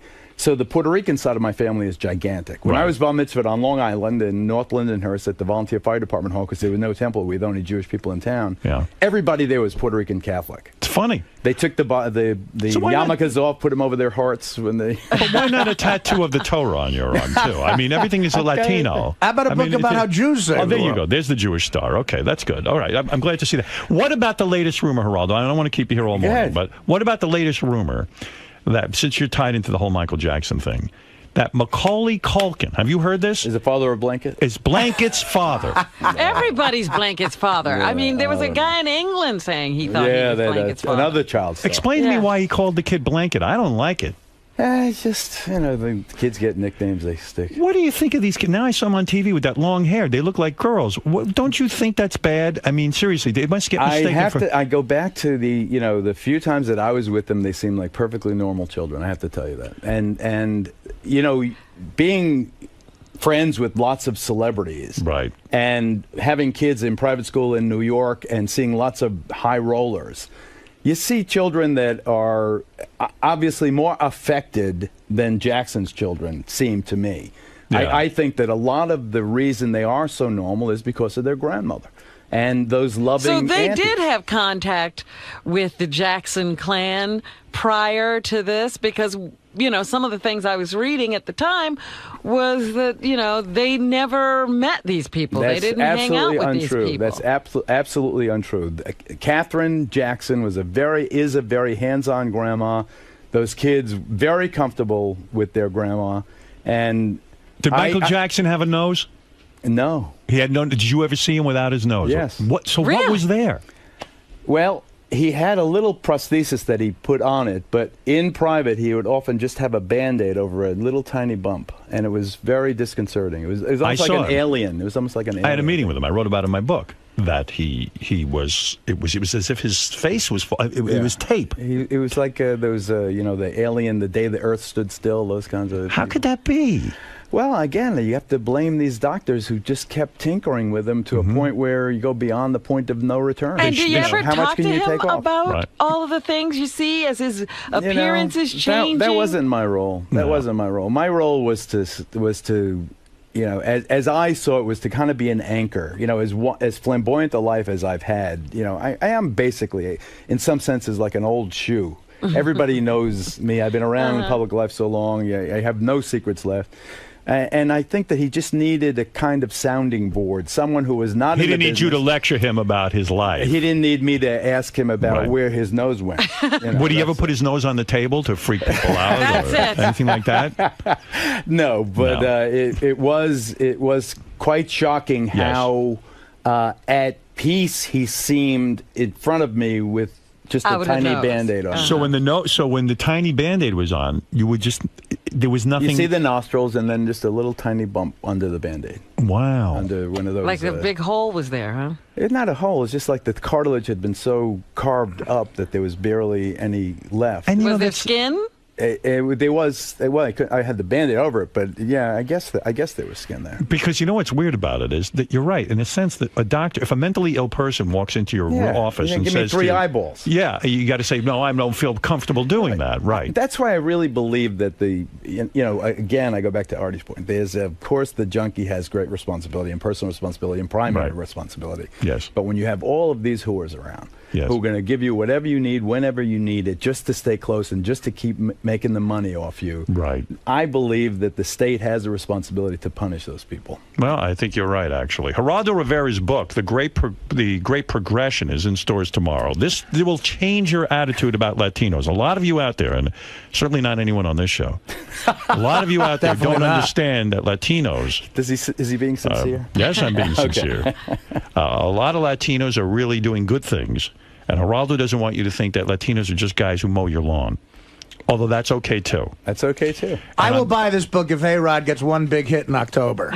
And by the way, A-Rod's in the book. Just to help our audience out and get them excited about the book, on page 56 are naked pictures of Bette Midler from Geraldo's personal archives. That's a selling point. That's right. It's like the subtle little. There's nothing about Bette Midler in this book. There's right? nothing about nothing. No pictures. It starts with an interview with J-Lo, though. Oh, it does. Yes. Did you personally interview her? I personally interviewed her. You like that, huh? Oh yeah, my wife is there. So is Mark. I wasn't implying anything. They had to have both of them there. Is her ass too big? I don't think so. No, you like. But I have a very Puerto Rican vision of women. I like You do. I like some flesh on mine. You like it. I don't like those twiggies. Geraldo was circumcised in a knife fight with Puerto Ricans. It's another thing. A lot of people think because he's Jewish, that's how he got circumcised. Well, there was no bris. But I'll tell you one thing. J-Lo's ass is the size of Geraldo's island, his private island that he owns. What's it cost to run a private island? I mean, when you say you have a private not island. much. Once you buy it, it's how much does a private island cost?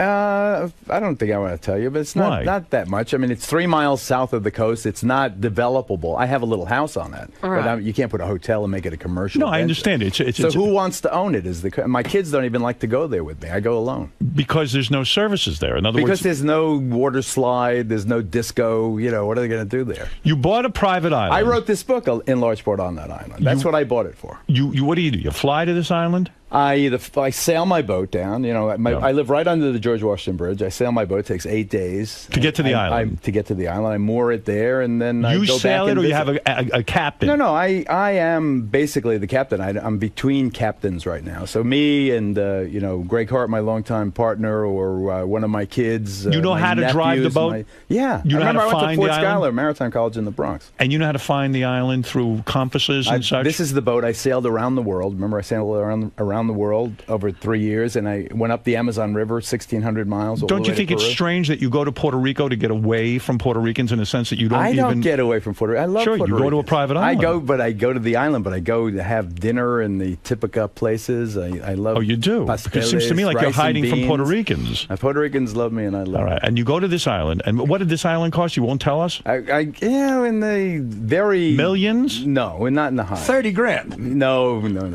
Someplace between millions and 30 grand. Is it somewhere in the hundreds of thousands of dollars? Yeah. Yes. Deeply into that. And there's a house sitting on there? Yeah, I built a little house on it. A little house? Yeah. And you go there and you sit there? I go there and I sit there. You got TV? Now, who takes go care of the swimming. house? Do people No, I got have to... the guy, a fisherman who lives nearby, who's one of the first guys I met, and he's very conscientious. In fact, it was the Jibaros, it was the townsfolk who built the house. It's very typical house, sturdy, because we have a lot of hurricanes down there. Robin likes this. She's right thinking about the private right on island. the reef. I look out at the the trade winds. You got TV? I have satellite. Yeah. You do? Oh, okay. So it's not so remote. No, not so remote. No, it's as remote as I want it to be. Right. You ever take chicks there in the old days? I didn't have it in the old days, but it certainly would have been the ideal spot. Do you ever sit there and fantasize and say, "Gee, if I was single, I could bring a lot of chicks to this island"? My most recent fantasy is to do Survivor Puerto Rico on the island. 'Cause we did a mock take on that. By the way, I was totally drunk. We were doing the Survivor. Do Survivor in the Bronx. Did you see the paper today that in what country is it? I forget what country it is, but they have their version of Survivor, a reality show. And this is the first time a contestant died. He died. He died. Yeah. They put him in the water, and he had with a backpack.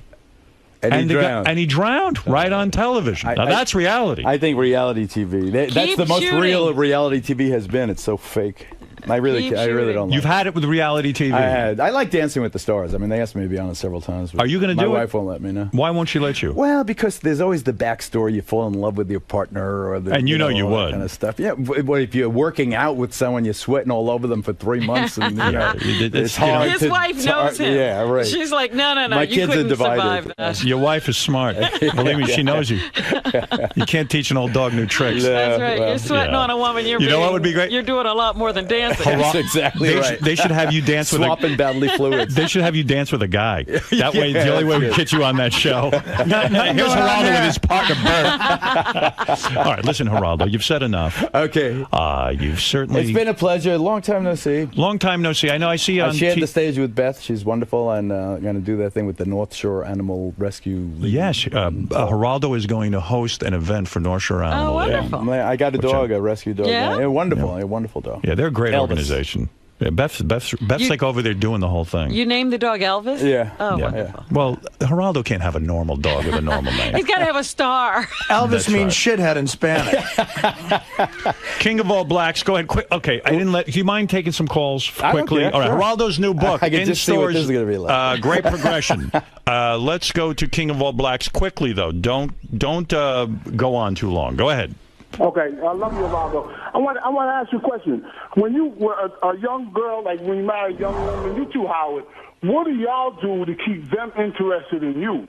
I know what you do to keep keep you interested in them? What vice versa? What do you do sexually to keep? I think my wife is losing interest in me, quite frankly. You keep working. You're obviously not doing the right thing. In fact, I had an argument with Beth about this. The best birth control is having a 4-year-old like, Mom and Daddy, I'm in the bed. Well, I don't know. Like this week, Beth had her period. So is this more information than we need? No. This is a very clean story. Beth had her period, and like I was very aroused and thick, and I needed release, and I was going to go masturbate. This is a clean story, and it is. The kids get the kids by the radio so they can hear the story. And thick. Everyone should hear this. Everyone gather around. I was girthy. This is a family story. And I gotta be honest with you. I was so I said to her, I need release. You should take care of your husband. When there's other things you can do. Get the cream. Give me a hand job. Something. I don't want to go jerk off. I want my wife. And she was like, kind of like, I'm on my period. Relax. Can't you wait a day or two? Now, I don't. Like I got upset about that. Do you get upset when you need like a hand job? Without being specific, that's a conversation that is not. Strange or in my life. Right? Yeah. Do you think your wife But that's the thing about monogamy. Yes. Monogamy, it used to always be, well, that too. But it used to always be that you could ship someone, all right, this is her time, go to the next. But when you're monogamous, you've got to deal with the biology of it. It's true. In fact, this to me, like being so into, like putting all my eggs in one basket. Speak, right. Now I need her. She's got to step up to the plate. She's got to step up to the plate. I tell her this. I said, listen, I've invested everything in you. Me too. Me too. And I can do it bilingually.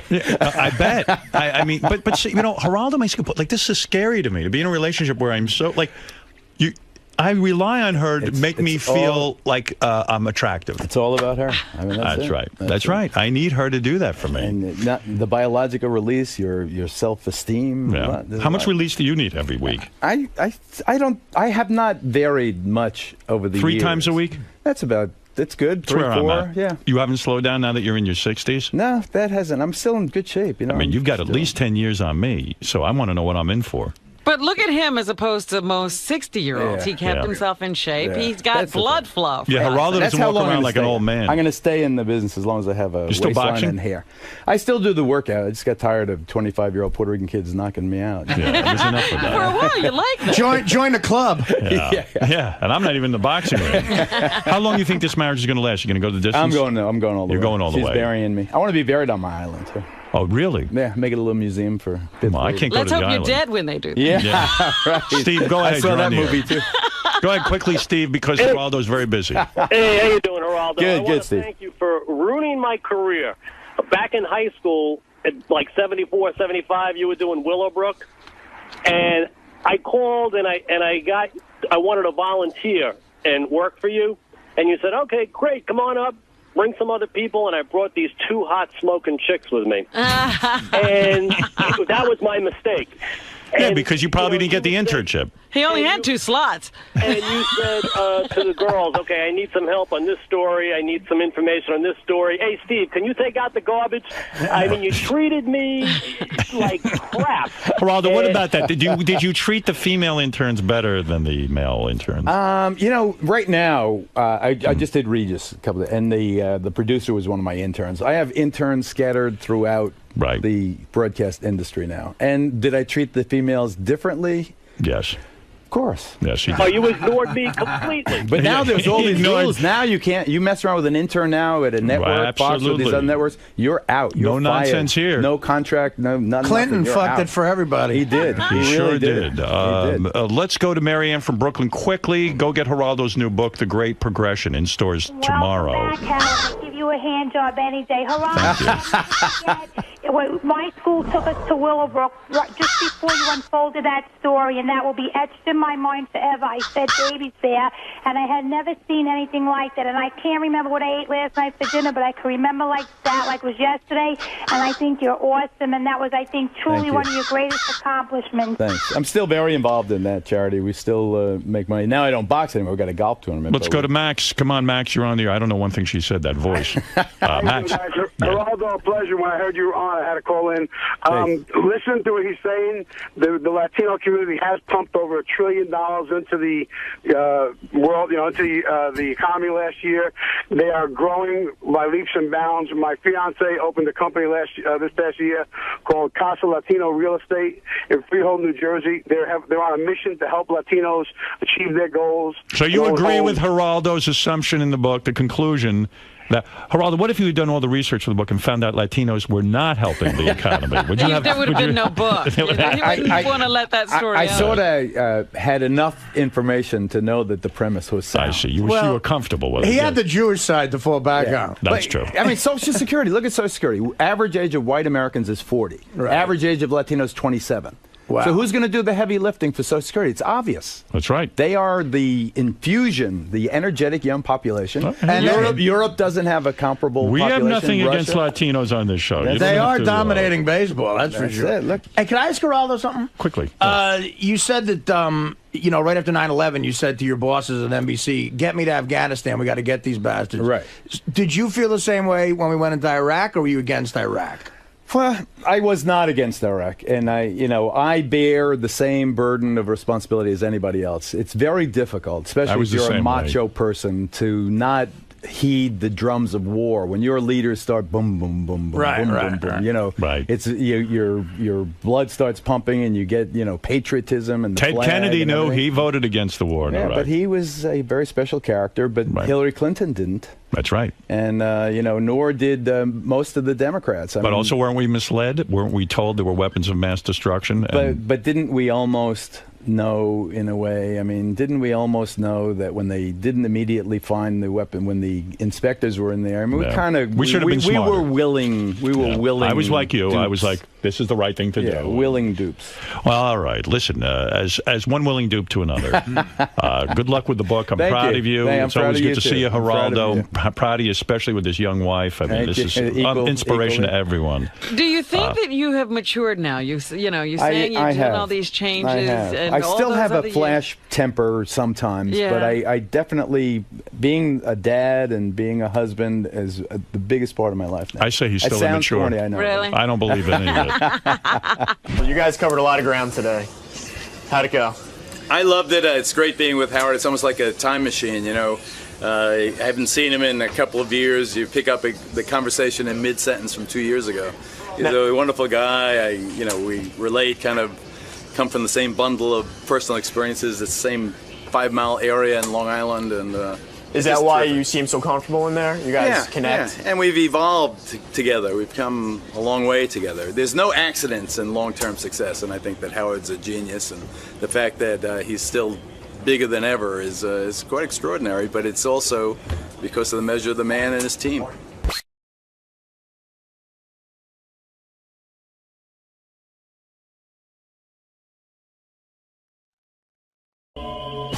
Show yesterday, there was a couple interesting things.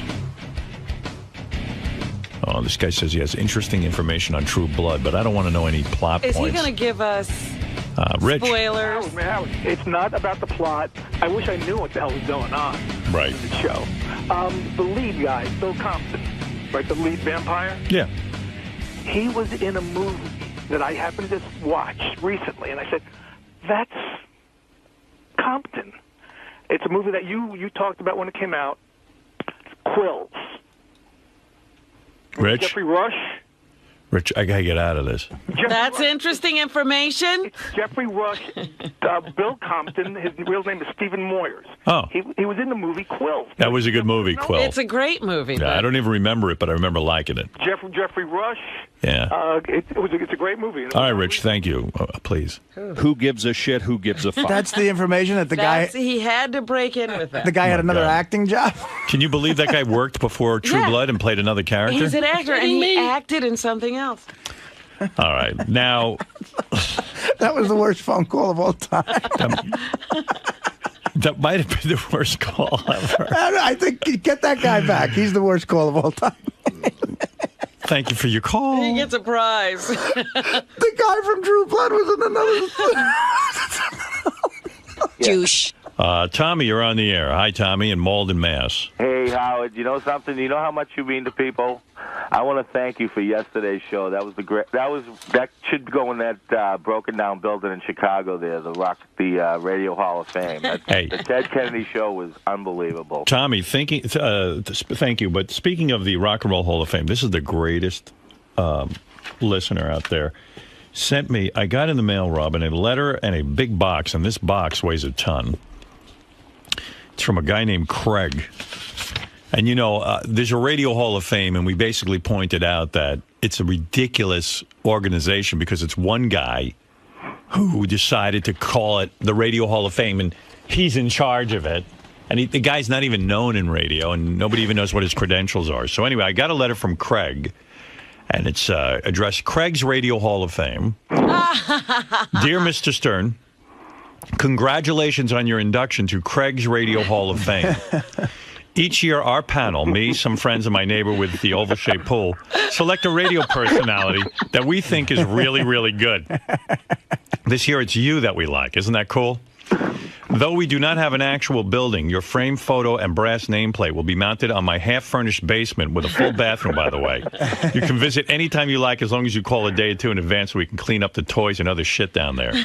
So again, congratulations on this ultimate honor. You are really, really good. Sincerely, Craig, founder and running things guy for CRHOF. And that's great. Look at this. This is a Craig's Radio Hall of Fame trophy. Oh, wow. He went out and really did something. And on it says Craig's Radio Hall of Fame recognizes Howard Stern for being really, really good at radio stuff and all things like that. 2009. That's great. And it's a big glass block. It's gorgeous with a big star. Beautiful. So I'm going to put that here in the studio up on our ledge, on our mantle. You should visit that. You guys should go visit the Radio Hall of Fame. Oh, that's so funny. And it's perfect. So I'm the winner of the Craig's Radio Hall of Fame for outstanding radio. Because that's the same as that Dumont guy. Yeah, absolutely. Wendy? There's absolutely no difference. Wendy, it's Bruce Dumont. What? I won? Oh. Where are your tears for Craig's Radio Hall of Fame? I might have Craig call in so I can have my tears. There you go. Yeah. Hey, so yesterday on the wrap-up show, I was listening to some of it. I didn't get to hear all of it. But they dragged Scott the engineer in there, who's always good radio. And the discussion was mostly about Scott's DJ business. We haven't mentioned that DJ AM was preceded by Scott the engineer.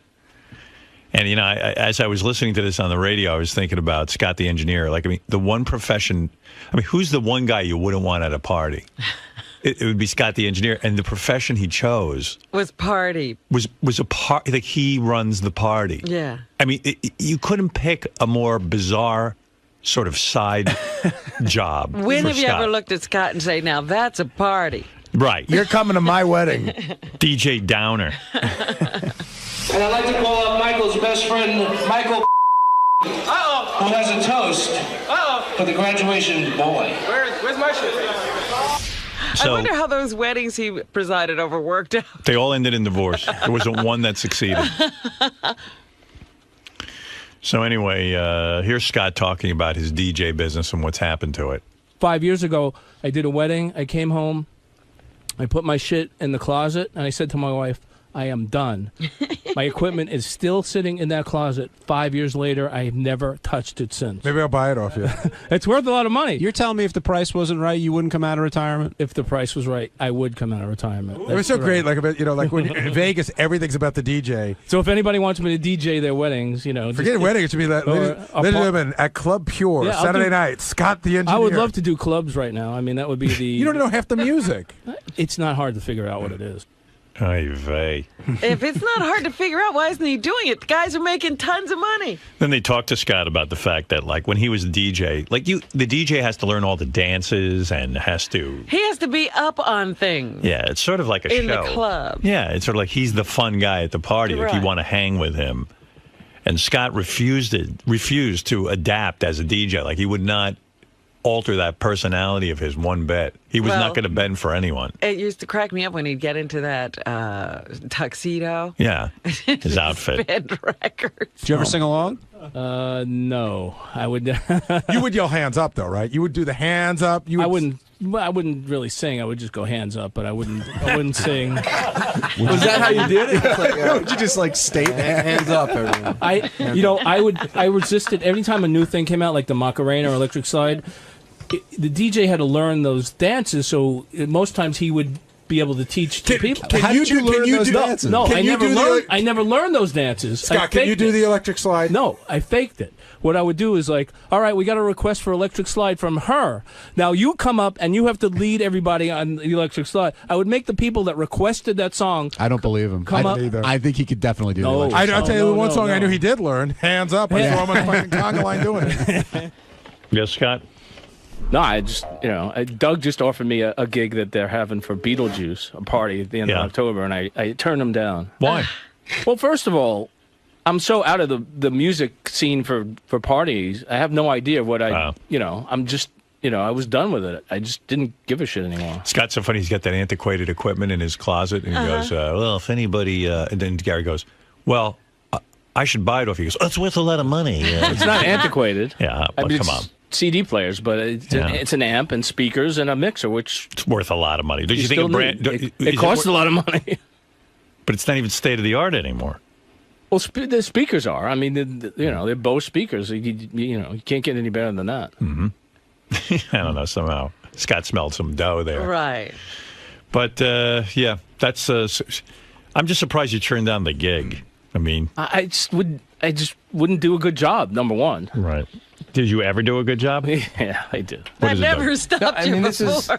It's a legitimate gig. Like it's a party potentially for 300 people. We're very early in the stage of planning it for Beetlejuice's launch for his show that's coming up in October. Once you get a real DJ. And no, I mean he has 2 months to practice. No. It's not like a goof. Like we need a DJ. Came up yesterday. You know what? Forget him. And he's out of the business. You play that Boom Boom song or something. It's Boom Boom, right? Boom Boom Pow. I play that all night. There you go. Everybody get on the dance floor now. Here's a very popular song. Get, boom, boom, pow. Gotta get hit. I could just play this over and over again. Yeah, go have a cigarette. I like that Scott doesn't want to do the DJ work because he's afraid he wouldn't do a good job. But of course, that doesn't stop him from coming into here. I was like, yeah, it never stopped him before. Aren't you afraid you're not going to do a good job here? I am, but yeah. I keep coming back every day. The line he just said to us is like, I'm irrelevant. That's right. When were you relevant? Well, years ago, I was very relevant. He said his when was music, Eisenhower president? His newest music is 6 years old at this point. I got to tell you, when I wore my toupee, I looked a lot different back then. Now that I don't have my hair, I don't think I'm as relevant. I look like Colin Farrell. I'm done. Done with that. The pile-on begins. Back then, I looked like Colin Farrell. Now I look like Colin's ferret. Yes, Gary. I think I've just uncovered another piece of Stern history. So Ronnie told me that Scott had a video, and when you wanted to hire him, he would come to the house and show you the video of him DJing. Oh. And I would love to demo. see it, but he said that Ronnie's son said, when he was getting married, that he came and showed the video, and that, for Ronnie's kid, that was it. He wasn't hiring Scott based on what he saw in the video. Oh, really? The video was a turnoff. It was a non-sales tool. Scott's staring like he knows this is 100% true. You don't even have a comeback to defend yourself. Scott, what was the video? It was just me doing a wedding. Do you still have it? Probably somewhere. I don't Could you know. please I'll look bring around. it to me? You got to find that. Yeah, that's a TV special. Look around. Excuse me. That's worth money. Would you like to see my highlight reel? Sure. I'm sure it'll excite you. I can't believe it. Ronnie's son looked at the video and said, next. It's like the DJ version of Schindler's List. It's so depressing. The son of a friend. I know I look like a sad sack sitting here, but when you see me in my tuxedo, I'm a different guy. I thought I did a pretty good job. I mean, for what it was. I mean, I did a great job. I'm a different guy when I get behind that turntable. That's right. Isn't it weird that your highlight reel turned them off? I guess. Here I am taking my 5th smoking break. I often need to go out and have a cigarette to relax. But don't worry, the music will flow. I have an assistant who spins. Yeah. Here's me saying hands up. Sir, can you wake up? Here's people refusing to pay me. Here's me driving off. I put That's my. why they call the song "Hands Up." I used to use a gun to get my money. Wasn't Joey Boots your That's how the assistant? dance started. For a little while, yeah. He helped me out. Great. Yeah, I know. Sounds like a good team. That was great. Those parties must have ended early. Can you imagine? Mr. Fun is here. Yeah.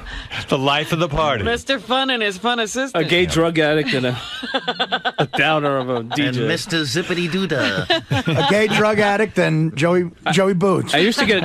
I didn't know he was gay. I used to get undressed in front of him too. I wanted money to try to suck my cock. And he's still gay. Wait, you used to do like a costume change? You used to No, I would come in dungarees when we set up. You know, I would just come in Then he get in jeans his and stuff. tuxedo. Then I My change. alter ego. Then I change into my, Like Superman. That's right. Mine was My Peter super Parker. outfit. My super tux. Are there two people you'd want at your party the least? I mean, like, can you name them? Joey Boots. Scott the engineer show up with them. I'm schlepping in my equipment now, but don't worry, I'm in my jeans. That's when I'm moving stuff. Then I'll slip into my outfit. I mean, I wouldn't accuse anybody of anything, but if anybody remembers anything missing from one of those weddings. Well, thank you, Scott. Okay. It's a great. Why? Did you want to add something? No, nothing. See, when you get into his DJ days, I just think of the time that the kids attacked him. We've been through this. Yeah, well, the kids beat him up. He got beaten up by 6-year-olds. All right. Thanks, Scott. Okay. I won't embarrass you with that story. What else? Oh, one of his better DJ days. Scott. Oh, it's you. What? You're not confident enough? No, not now, not anymore. I used to be. You're too far out of the I was game? the life of the party. When? 1927. That would be it.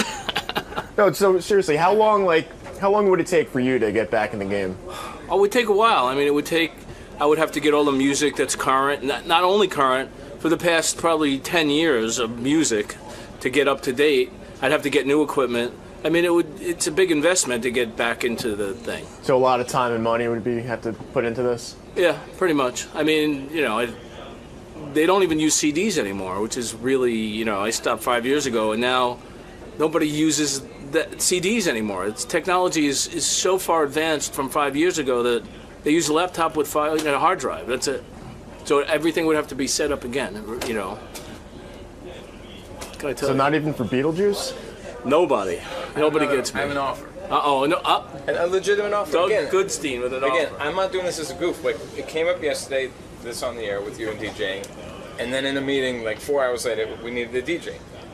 How about we'll get a DJ and you could be the celebrity host? You know, like DJs have. Okay. I would consider. So it's sort of like a DJ, but you'll just like introduce some songs. You'll talk to the crowd. Right. Okay. I'll think about that. And I'll pay you.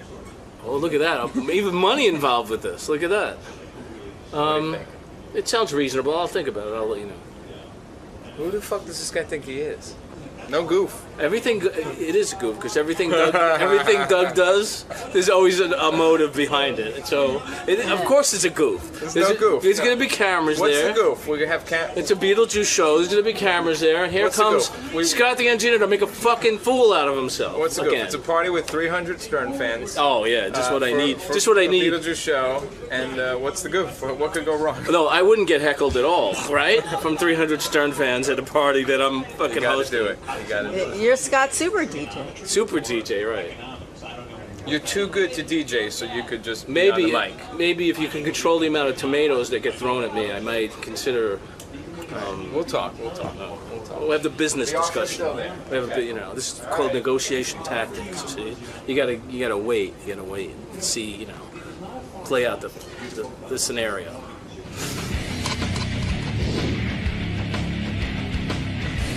As you know, sitting here this evening, we have a few members of the staff of the Howard Stern Show. Hey, look who's here! Oh my God. Why don't we introduce Gary Baba Booey?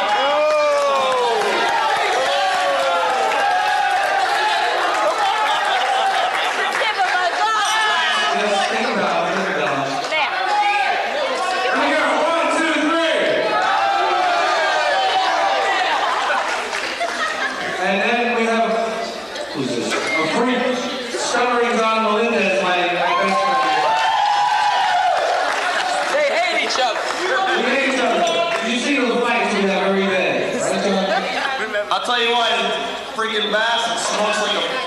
This guy smokes, he's dying of cancer. I know, right? Give me that. Give me that. Just give me it for a second. Look at Scott's hair, look at John's hair, and you tell me what it's like.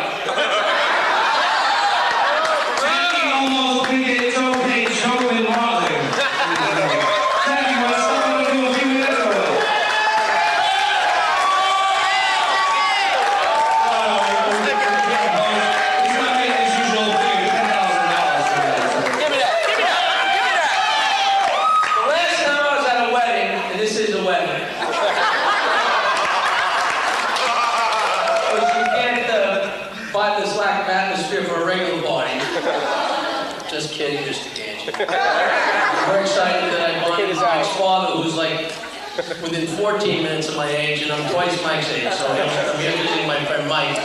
His father and I should be out fishing together. Last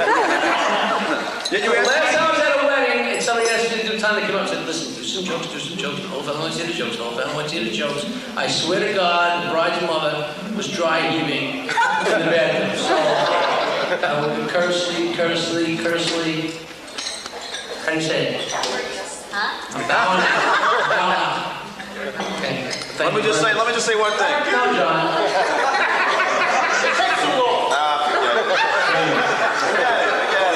You blew my moment. Of course I did. You blew my moment. Of course I only just. I was gonna say it's got a bit character. Of what? That freaking. What do you say?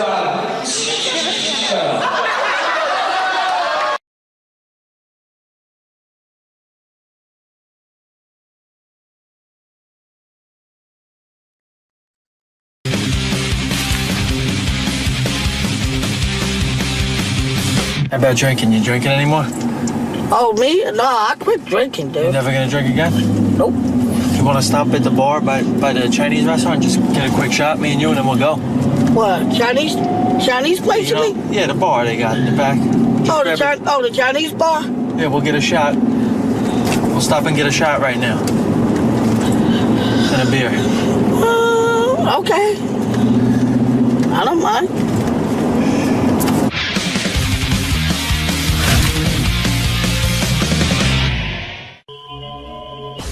About your coworkers, and learning about Sal is just such a gold mine. I mean, the guy's so fucked up.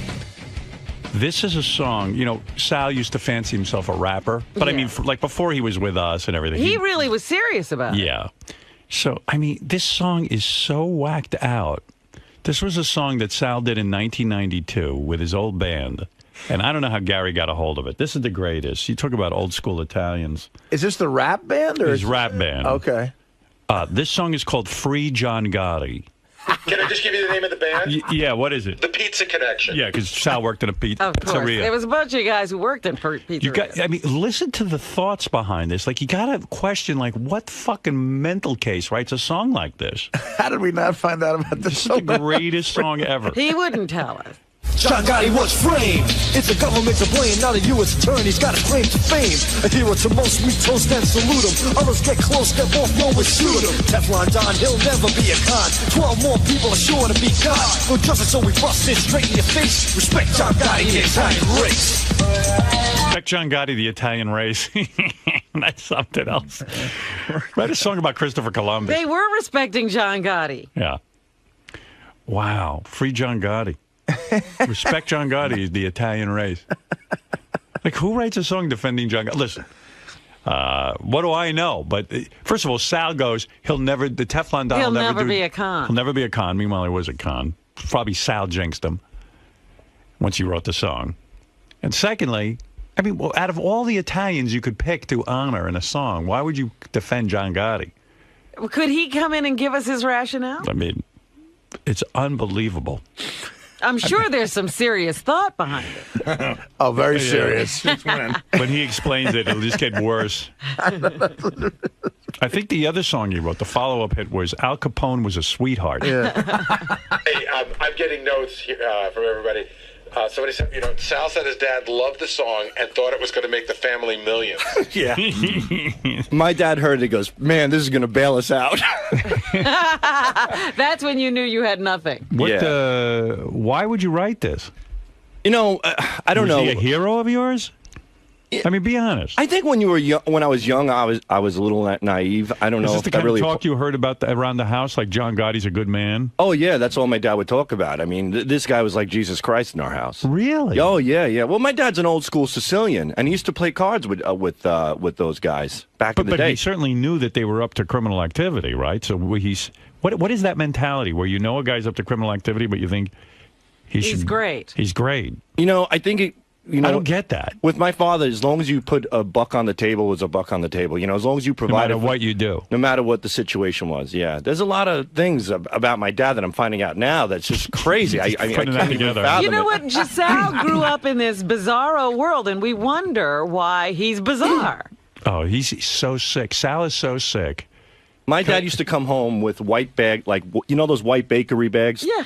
You know, like 2 o'clock in the morning with 2 bags of cash and sit at the table and start laying it out on the table, like stacks of money. And nobody would. Owner. Yeah, and nobody would question it, you know. And then one day he'd just come home with a new boat and stuff, and then the boat would disappear. What was he up to? Wow. We never even went on the boat. We had a boat. Now we don't have a boat. You'd have a boat, and then the next day you didn't have a boat. We had the boat he brought the boat to my grandmother's house, and he put it in the backyard. I was like, hey, we got a new boat and everything else, and all of a sudden, we were like, we couldn't wait to go on the boat, and about a month later, the boat disappeared. They're like, Dad, what happened to the boat? Never mind the boat. Don't bring up the boat. Shut up. Right. So Mayday. I think with the rap stuff, I mean, I was talking to my cousin Vinny also had a pizzeria as well. It sounds so cliche. Pizzeria. Yeah, pizzeria. And pizzeria. You're no longer in the vortex. You can get out of it and say pizzeria. Yeah, that's how normal people say pizza. You're an idiot. Pizza. And he was just like, hey, you know, I don't know how to put this, but he's like, you know, they make rap songs. They're making a shitload of money. We're Italian. We should be able to do the same thing. We could do this better. We're smarter. We're brighter. Look, you know, this Gotti guy. You know, we gotta do something. So you know, the fucking light bulb goes above my stupid head. I'm like, hey, how about a free John Gotti song? And that's how this came. Did your dad put up the money for the production and everything? No, this was real cheap. This is so bad. What do you mean real cheap? Where would you do this? It sounds like there's some production on it. I did this in a studio in... So who paid for the studio time? Your dad? I think me and my cousin Vinny split this one. What'd this cost you? About $700. Back then it was a lot of money, actually. Free John Gotti.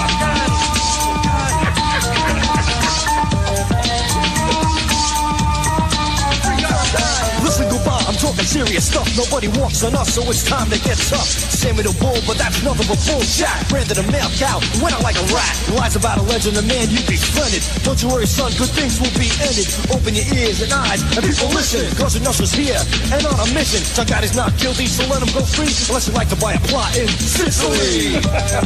Oh, man. Richard, that's Richard's favorite line. I can picture you sending this to John Gotti. I'm sure you did. Oh, yeah. I mean, we were driving through the streets of Brooklyn and Howard Beach blasting this. People looked at us like we were fucking nuts. Yeah, nobody came up and said, where can I get that? No, nobody at all. This went absolutely nowhere but in the garbage immediately. You didn't get any attention with it? No. Nothing? No. I kind of... He's on those wicked keyboards. One finger.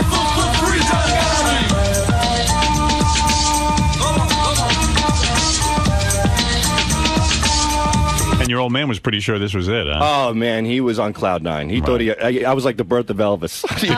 Did he bring it around at some radio stations and stuff? No, he did nothing. You know, he just left everything up to me, but... No. And here it is. Good move. Good move. Here's how sick Sal's, dementia is. He's whacked out of his skull. So Sal brought me a clip. You know, Sal likes to watch women getting peed on, like it turns him on. And spit on. So Sal brings me this clip. This is a chick getting pissed on, basically. What websites are you watching? Oh, wait. You got to hear this. Wait, this is Sal. Do you know about this? You told Richard me. taped it. I refused to listen to it because... All right, this is Toilet Mouth. This is the clip. That's going into her mouth.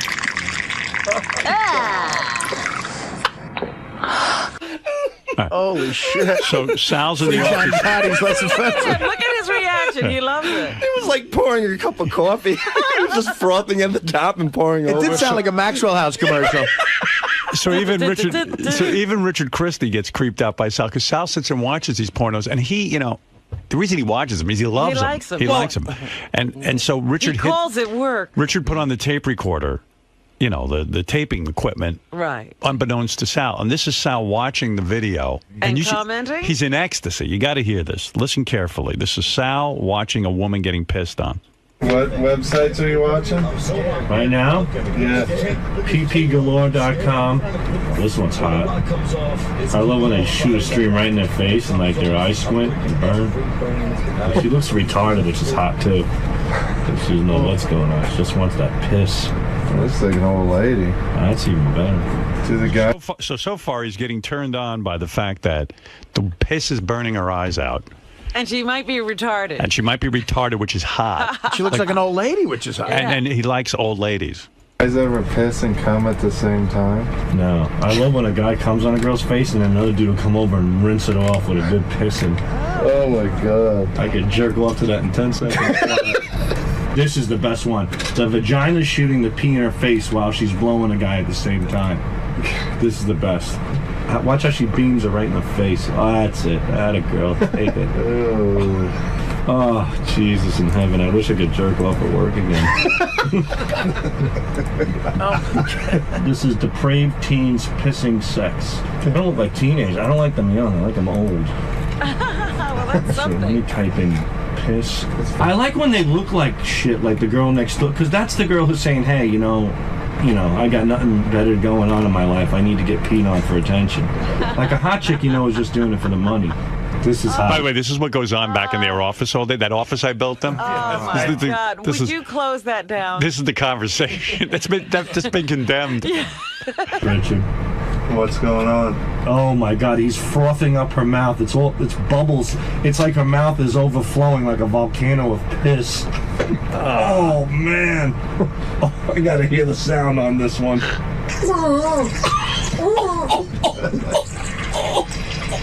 What a fucking pig! Meanwhile, so this that's disturbing. This is a girl doing what you want. Now she's a fucking pig. Well, that's what he likes about it. Yeah. I mean, he hates women so much. No, I got to take some. I so admire them. I so admire them. Sal, just get used to the idea. Just take it in. Anybody's willing to get peed on in the mouth. You don't think this is really like your whole, not to play psychiatrist here, but the older women, your mother, pissing on her face. You're angry with your mom for not standing up to your dad. Come on, man. True. Come on, man. I'm angry at my mom. I don't have to be Sigmund Freud to figure this one out. I don't know. Not too many guys sit there and go, I wish I could beat off watching a woman drink piss. I mean, it's a weird thing. Yeah, Sal, I'm telling you, there's nothing sexual about that to me at all. And then to say, I want some guy to come on her and then another guy to wash it off with piss. That is the hottest. You see, that's what I'm saying, man. You're so... But I'm not into shit or anything. I'm not into scat or fecal stuff. And what was the thing you liked? The woman is pissing? Oh, this was wonderful. This girl was on her knees, and she's giving a guy oral sex, and as she's doing it, there's another girl in a chair with her legs up, and she's shooting a stream of piss right in her face while she's blowing this guy at the same time. It's like she's being showered with urine and blowing this guy. And that gets you completely crazy. It drives me... I can't even explain. What do you think it is? It's amazing. I mean, with me, I couldn't beat off to that for 100 years. I don't know what it is. I think that when a woman is willing to succumb to something like that degrading, I think it's a turn on. Right. So you don't think you want to degrade women? You do. How you feel about you're angry with your wife, you're angry with your mother, you're angry with all the women. Do you think little girls sit there and say to themselves, boy, if somebody really loves me, they'll pee on me? You think secretly they want that? In Sal's world, they do. In Germany, they do. I mean, I don't know.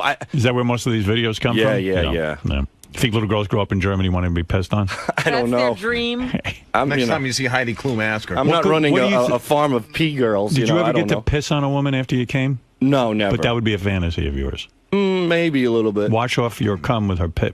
Oh, that would be fantastic. Yeah, you would love that. I think I'd rather watch it. What part of it do you think you like? When it burns their eyes? Not necessarily burn. I don't want them to be hurt. I don't like to see anybody hurt, but I like the fact that, they're willing to, put themselves in that situation. Like, they're so horny and so dirty and so psychotic that they're willing to get pee in their eyes for you. I mean, that is like, to me, that's the ultimate sacrifice. They're psychotic. You know, I have to beg for a hand job at home. You got a girl who's goggling piss on video for millions of people to see. You got to applaud somebody like that. Do you? All right, Ben, you're on the air in Williston, North Dakota. Hey, Mega Dildos, Howard.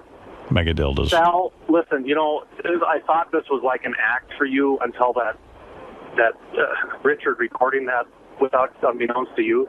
You're fucked up, dude. Seriously, you need help. He does. Yeah, I mean, the reason that... I can't understand how... Jesus Christ, your wife must be out of her mind to stay with you. Well, the reason that tape is so powerful, a lot of people think Sal's a shtick, but he's not. I mean, that's him sitting... He doesn't know a tape's going. Well, I do research for the show, Ben, and when I... Research. And when I watch these videos, you know, you're going to comment on them. Right. But you're doing research and you want to go jerk off? That's not research, Sal. That is you saying, I love this. This isn't research. If I didn't work for the Stern Show, I'd be at home jerking off right now to this shit. Well, no, I wouldn't be. No. Or for Howard Stern. No, I wouldn't be some creep in a basement jerking off to pee porn. Look, if pee porn wasn't pee porn. If pee porn wasn't popular, Howard, it wouldn't be all over the internet. Is that what it's called, pee porn? Well, pee porn. We pee fetishists call it pee porn. If pee porn wasn't popular... Say that 10 times fast. All right, Sal, thank you. I just want to give people a glimpse into your world. I think there's plenty of people out there who enjoy piss porn. It's been around for quite some time. Would you like to piss on your wife? Nah. What? Why not? Would you like to piss on your wife and watch her drink it? No. Not her. Would you? I'm at a point now, I hate to say, I'm at a point now where I feel uncomfortable to ask my wife anything. Would you like to jack your load off on her face and piss in it? Would like it. Come on, wouldn't you like to jack off on her face and then piss on her and wash it off? Not hers. A few others, but not hers. What about Robin? Would you like to do that? Absolutely. Absolutely. Well, Especially, I think you'd better try your wife first. The glaze against the brown skin, it would glisten like a Christmas tree. You better try your wife first. Because it could be dangerous with you. All right, thank you, But Sal. it's not I don't think it's that big of a deal. Pee porn is out there. It does exist. You know, I'm not into vomiting or anything like that or shit. You know, child porn, kiddie porn exists. Yeah, wait, to make that comparison. Richard told me to find that website. Sal Googled the words piss and MILF. Yeah. MILF. A lot of MILFs these days. I want to say something to the porn industry. They're misleading with MILFs. They're taking young girls and they're making them look older. And you don't like that. No, they have to look saggy and, you know. He wants authenticity. There was a MILF in the paper, the Daily News, they were doing, you know, like the newspaper guys go down to the beach and they shoot an attractive girl at the beach. This chick was playing in the ocean with her kid, and boy, oh boy, was she hot. She was some Milfowitz. These cougars are phenomenal, Howard. You know why? I figured it out. They're trying to keep up with the young hot chicks. You know what I mean? So Wow, Sal figured this out? Go ahead, let me hear what you figured out. No, but when you see these cougars, they really stand out at clubs. They stand out at bars. They're the ones holding the glass of wine. They want to make everyone aware that they're wild, they're crazy. So, is your wife a cougar? Maybe to other people. No, but I'm saying, do you see her that way? Like she's getting the pink in the hair. She's got 3 kids at home, but she's running around to bars and she's trying to stand out. Yeah, she really doesn't go to bars, but she goes once in a while with her girlfriends. Yeah, right? once in a while she does. Yeah, she leaves you at home and goes out. She leaves me to my piss porn. Right.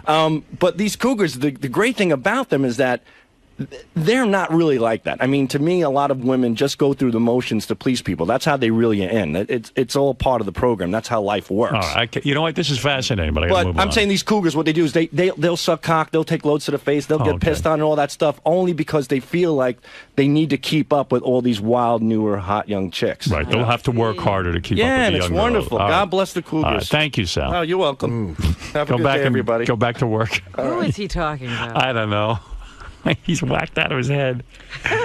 Free John Gotti. The hit single is... It all makes sense. John Gotti was framed. It's the government to blame, not a U.S. attorney's got a claim to fame. A hero to most we Sal against the U.S. attorney. then salute him. Others get close, step off, no one shoot him. Teflon Don, he'll never be a con. Is there an intelligent thought in that head or what?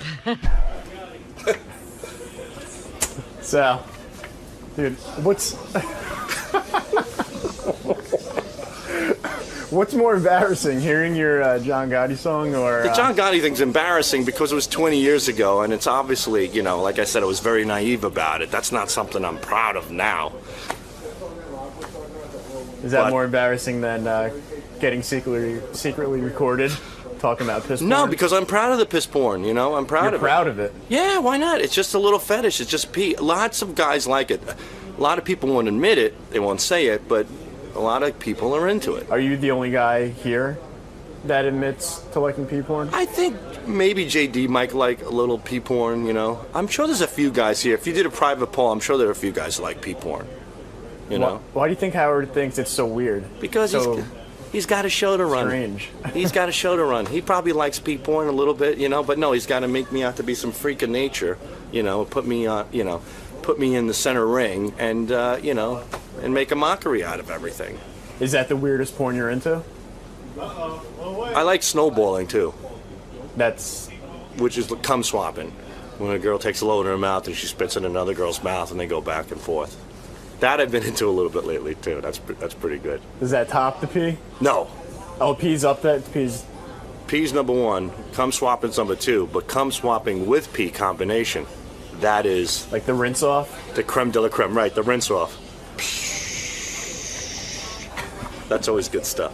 Pete, you like pee porn? I think I would resort to pee porn, I think, you know. I think it would be something interesting. There you go. You got a guy like Pete, likes pee porn. Normal, average guy, good man. I guess I was wrong. If Pete's down with pee porn, I'm down with pee porn. If I'm down with it, I think it could actually go somewhere, you know. Maybe there's a big market for it, you know. I mean, it's possible. You don't know anything until you try. Yeah, so there you go. All right, I was wrong. I guess it's more normal popular. than I thought. It's popular. All right, so. This is the best of the wrap-up show. A recap and behind-the-scenes look with John Hyde and Gary Dell'Abate. The best of the wrap-up show begins now. Hey, it's Gary Dell'Abate, Baba Booey.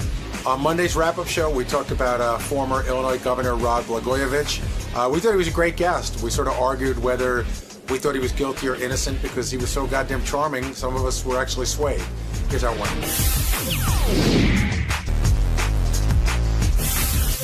The former governor of Illinois, Rod Blagojevich. Thank you. Rod Blagojevich, who, other than having a last name that I find hard to pronounce, he came in and when I was talking about it with Howard on the air before, he's your prototypical politician, yet, and what I mean by that is he's extremely charming and can talk his way in or around anything. Robin came in during the break and she goes, I think I believe him. And I said, you know, I went to John and I said, what do you think, John? John said, I think he's a politician. I said, but, you know, he's very charming. He seems very, very regular guy. He seems to have a feasible answer for everything. And you did bring up the point, like, okay, so where's the case? That's the thing that keeps going through my head. I don't believe him, but if there's a case, why hasn't the government produced it? And I think that's a fair argument. So what happens if they find him innocent of everything? Does he get to be the governor again? I don't think so. I think the damage has already been done. Then can he sue them? He lost the governor. I would think he could of a major state because loss of income and whatever else, public, In fact, when he's tallying that up, I'll have to tally up the income he lost because they wouldn't let him go to do "Get Me Out of Here, I'm a Celebrity." I see Jason Kaplan itching to get in. Well, no, I can say if he's found innocent, and I think based off everything I've read about the case, that it might not even go to trial. If that happens, then there's going to be a major repercussions for both the prosecutor Patrick Fitzgerald and the guys that impeached him without listening to any of the evidence. I mean, you can't just... I thought that was the craziest move, that they impeached him based off a bunch of hearsay, basically. And if he's found innocent, I don't know how they're going to not get in trouble. Yeah, I mean, I know what was going on in the case. I know that the tapes that they say they have, which I haven't heard, but, you know, I don't follow Illinois politics that much. So for me, I'm like, well, 111 people can't be wrong. Wasn't it like 111 people voted to impeach him and one abstained or one... It was an overwhelming vote, and I think he said... Wasn't he saying the one guy had a stroke or something like that? So, yeah, that wasn't... He couldn't get the pen to the right space? Apparently not, but again, you're right. We don't know Illinois state politics. I know, Jason, you're up on this kind of thing, but I find it... when you're innocent, and let's assume he's innocent now, what does he do? I mean, do you write a book? Do you make money any way you can to support yourself as you're fighting your case? Or because it seems like he's and I'm not saying it's right or wrong, but he's, taking the celebrity and factoring that into this. Like, he's making the next move if he's found guilty. Well, he's also using his celebrity to sort of, keep afloat. Again, if he's innocent, write the book, do as much as you can to keep yourself in the public eye before people forget about you, don't give a shit about you. Now, Jason, do you think there's partisanship going on with this? No, not from everything I've read about the case. No, actually, it sounds like the Democrats are more angry at him than the Republicans are. And I know he was implying today that this might have started, from a Republican movement to oust him. But as far as I can tell, both political parties hate his guts. And getting back to the politician comment, I have a better example of what I meant by that. A lot of times he would say, I wish I can answer that question, but I can't, or, kind of dance around it. Yet the questions he wanted to answer, he answered. And the ones he didn't want to, he couldn't really talk about. And that's like the classic politician move to me. Well, it depends. I mean, I guess you're right. I mean, I don't know exactly what's involved and what you're allowed to answer or not. Only he knows what he's, under indictment for and what he can and can't talk about. And the other questions he didn't want to answer were about dating the captain of the cheerleading team in high school. Yeah, I thought that was weird because... Were you put off at all by that, Chase? I mean, I would have liked to hear it, but listen, dudes don't brag. How's he going to get other chicks? If he goes in and talks about, he gives up all the details on the cheerleader, how's he going to get the next cheerleader? Now, before Rod came in, he was being held up in the hallway. Do you know what was going on there? No, he wasn't being held up. We were running behind. He had to sign the release, and then I noticed that. So we have two green rooms here. If when you see the door open to the studio, if you see it on Howard TV, there's a green room on the right-hand side. There's a green room on the left-hand side. So on the right-hand side was Blagojevich and his sister, and his sister's girlfriend, and his PR people and all that. And on the left side, we were set up for the Sean King polygraph that never happened, which was Ed Torian. So I noticed that Mr. Blagojevich was in there talking to Ed, and it seemed like a very nice conversation. I got bombarded by everybody else, like, why is there a polygraph here? And I had to explain who Sean King was, what was going on. I was like, it's not for him. Don't worry. We're not putting him under a polygraph. And Ed was... Although I got to tell you, Howard's a crack-up because he did put it out there in a very subtle way. He said to him, do you ever think about taking a polygraph? And, if he'd have said yes, then Howard would have gone, we have one right here. But Ed was there and ready to go the entire show, to his credit. Yeah, no, he stayed as long as I told him to. But I was dying to know what they were talking about because as he walked in, Blagojevich said to Ed, I thought you could hear it on tape. He walks in and he goes, take care, Ed. Good luck with the wife, or say hi to the wife. Gus in Georgia, welcome to the wrap-up show. Hey, thanks, guys. How you doing? Good, Gus. How are you? Quick question. The Blagojevich thing, Did you guys not feel greased out by the guy like he was just a total liar? Well, it's hard to tell. Again, we don't know that much. Listen, from everything we've read, here's the thing. The smoking gun, from what little I know about it, are these tapes. So have we heard the tapes yet? Well, the thing is that he took, the way... No, but answer the question first, Gus. Has anybody heard the tapes where he says the things that they said that he said, that the seat is for sale? Oh, right. No doubt that it's just kind of, they pick and, they're choosing what they wanted to show the prosecution. But just the fact that he wants to trade something like that for personal gain, But how do you know? Has anybody heard the full transcript of the tape, seen the full transcript, or heard the full tape? That's what I'm asking. No, there's a court order against all of that. Right. So it sounds like from what they say are in these tapes that he's guilty, but nobody's heard or seen them. Why is it taking them so long to get to them? Well, that's fair enough. They probably don't have enough of a case to bring it to court. But in the court... Well, how much more of a case do you need? The guy's on tape, according to them, saying, I'm selling the seat.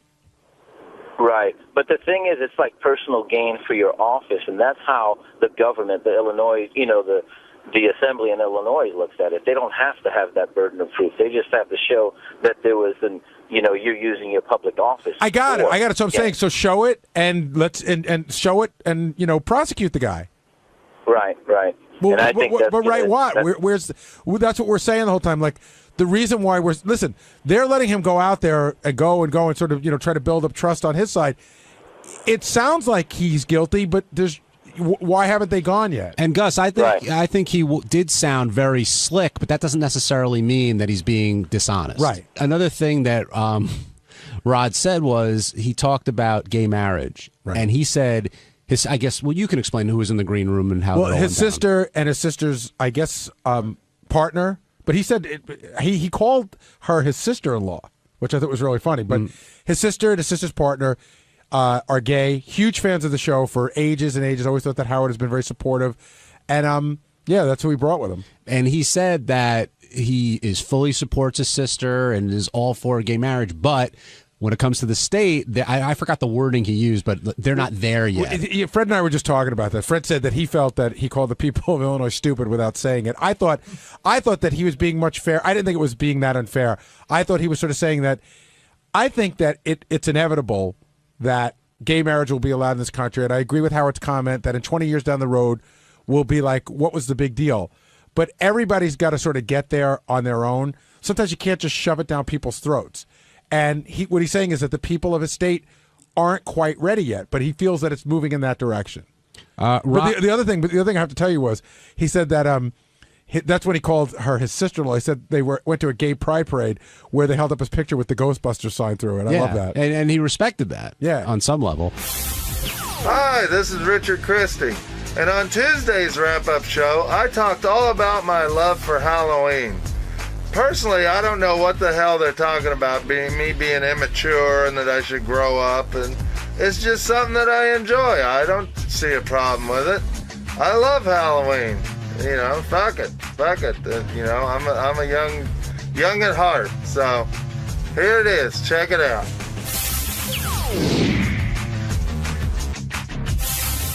When you came in late in the show today, Howard basically, I wouldn't say read you the riot act, but he was like, what are you doing with Halloween? It's time to grow up, get over it. And he seemed pretty serious about it. Did you think he was being serious? Time to put away childish things. Well, hey, I'm 35. You can't teach an old dog new tricks. I've been into Halloween since I was a little kid. I don't think anything's going to change. I think in 70 years, if I'm still alive, I'll be, an old man with a cane walking through the haunted houses. John, imagine, okay, look at him now. This is the time when he should be least into it. Now, fast forward, imagine Richard in, say, 10 years with a 5-year-old. Now he's got a reason for Halloween. Yeah, usually the kids are what get you back into it, or that, okay, I'll put on a costume and walk around with you guys, but you don't need the kids to get you going. No, I love it. I mean, Gary, do you get, real excited at Halloween when you take your kids out and stuff? I hate dressing up in a costume. I think it's the biggest waste of time. When Mary and I go to a costume party, I do the least I can do. Like one year, the first year we got invited to our neighborhood, I put on my Mets jersey, drew a mustache, and went as Mike Piazza. I don't enjoy it. But different strokes for different folks. Yeah, you asked me, and I'm just giving you my answer. Yeah, no, I know, but I'm saying with Howard yelling at me about it, it's like, well, I could never be into chess, which Howard is into. I could never be into Dancing with the Stars, which he said he doesn't watch anymore. But a lot of the stuff he's into is not my thing either, but I would never expect him not to be into it. Right, but even so, okay, Howard's into chess, and he talks about chess a lot. But Howard doesn't come in with a chess shirt. He doesn't have chess underwear. He doesn't decorate his office with chess lighting, and he doesn't start talking about the chess championship, 6 months before it happens.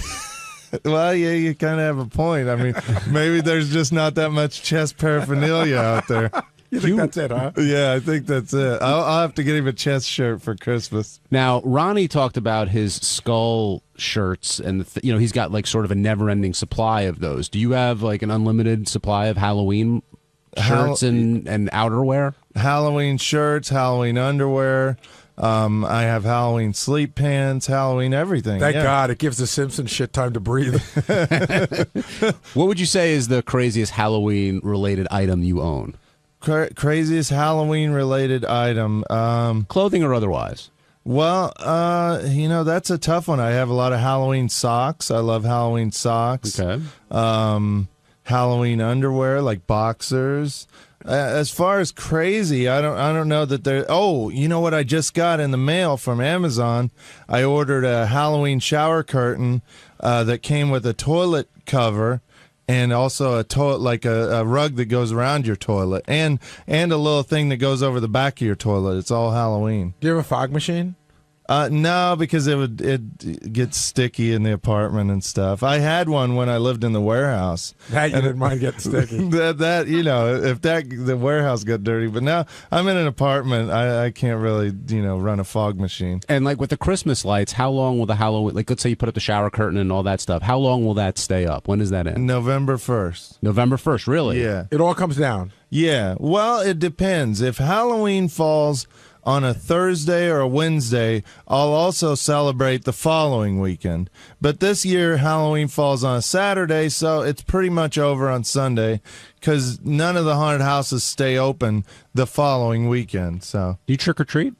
Last time I was 19, I think. Last time I trick or treated. Why'd you stop? I don't know. That's a good question. I love it.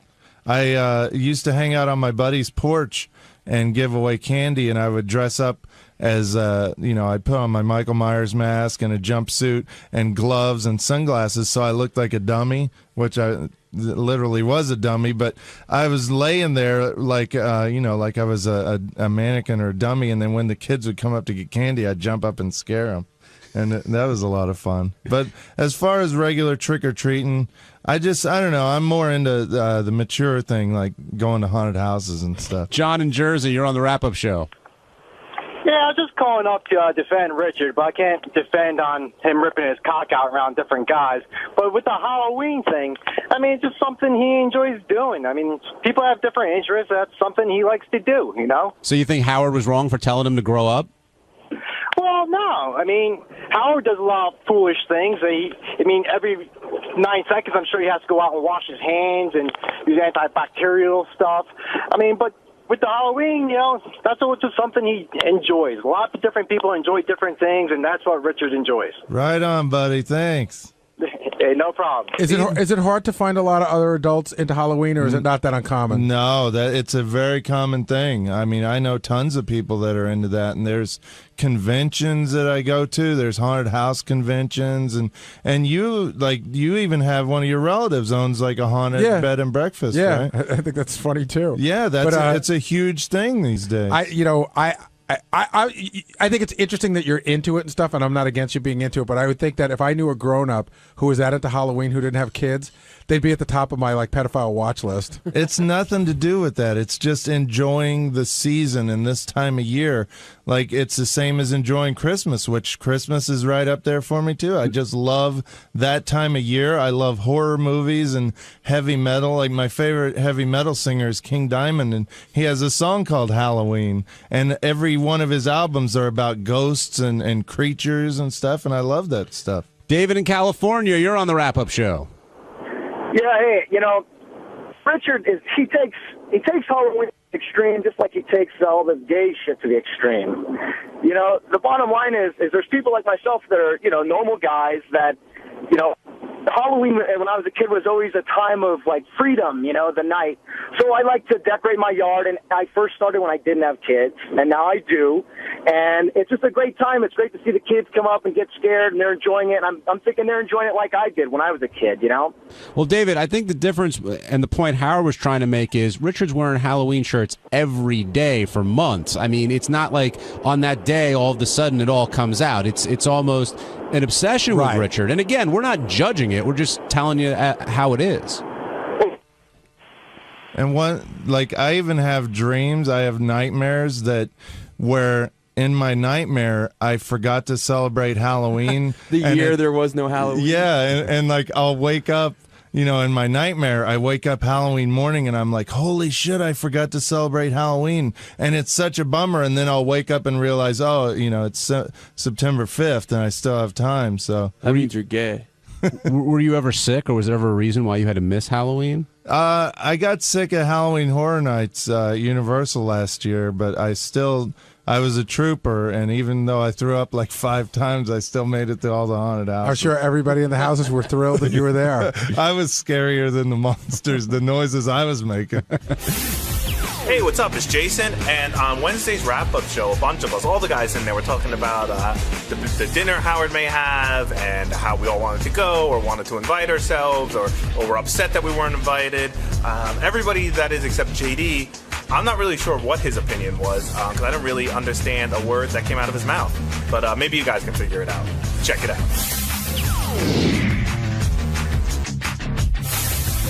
Artie wants a boys' night out, but Howard wonders if he's just going to be on the phone the entire time, and JD gets recruited for the boys' night out as well. But he did? So we're up to how many people? Well, Howard asked him, but JD didn't respond. There was really no official answer or anything. Whatever, it doesn't matter. Well, he asked you. Yeah, well, okay. I take that like sort of half serious. Why? I don't know if he necessarily actually wants me there. He asked you point blank. That's on the air. You know, we'll see what happens off the air. Something happens. He doesn't talk to anybody off the air. Well, whatever. Well, okay. We'll see. I mean, it's still they don't even know when they're doing it. What's going to happen off the air? I'm not saying. I'm just. I don't know. I'm just saying. It's. He asked you on the air. If you're not there, he's going to go, "Where's JD?" And I'm going to go, "I don't know. He didn't take it seriously."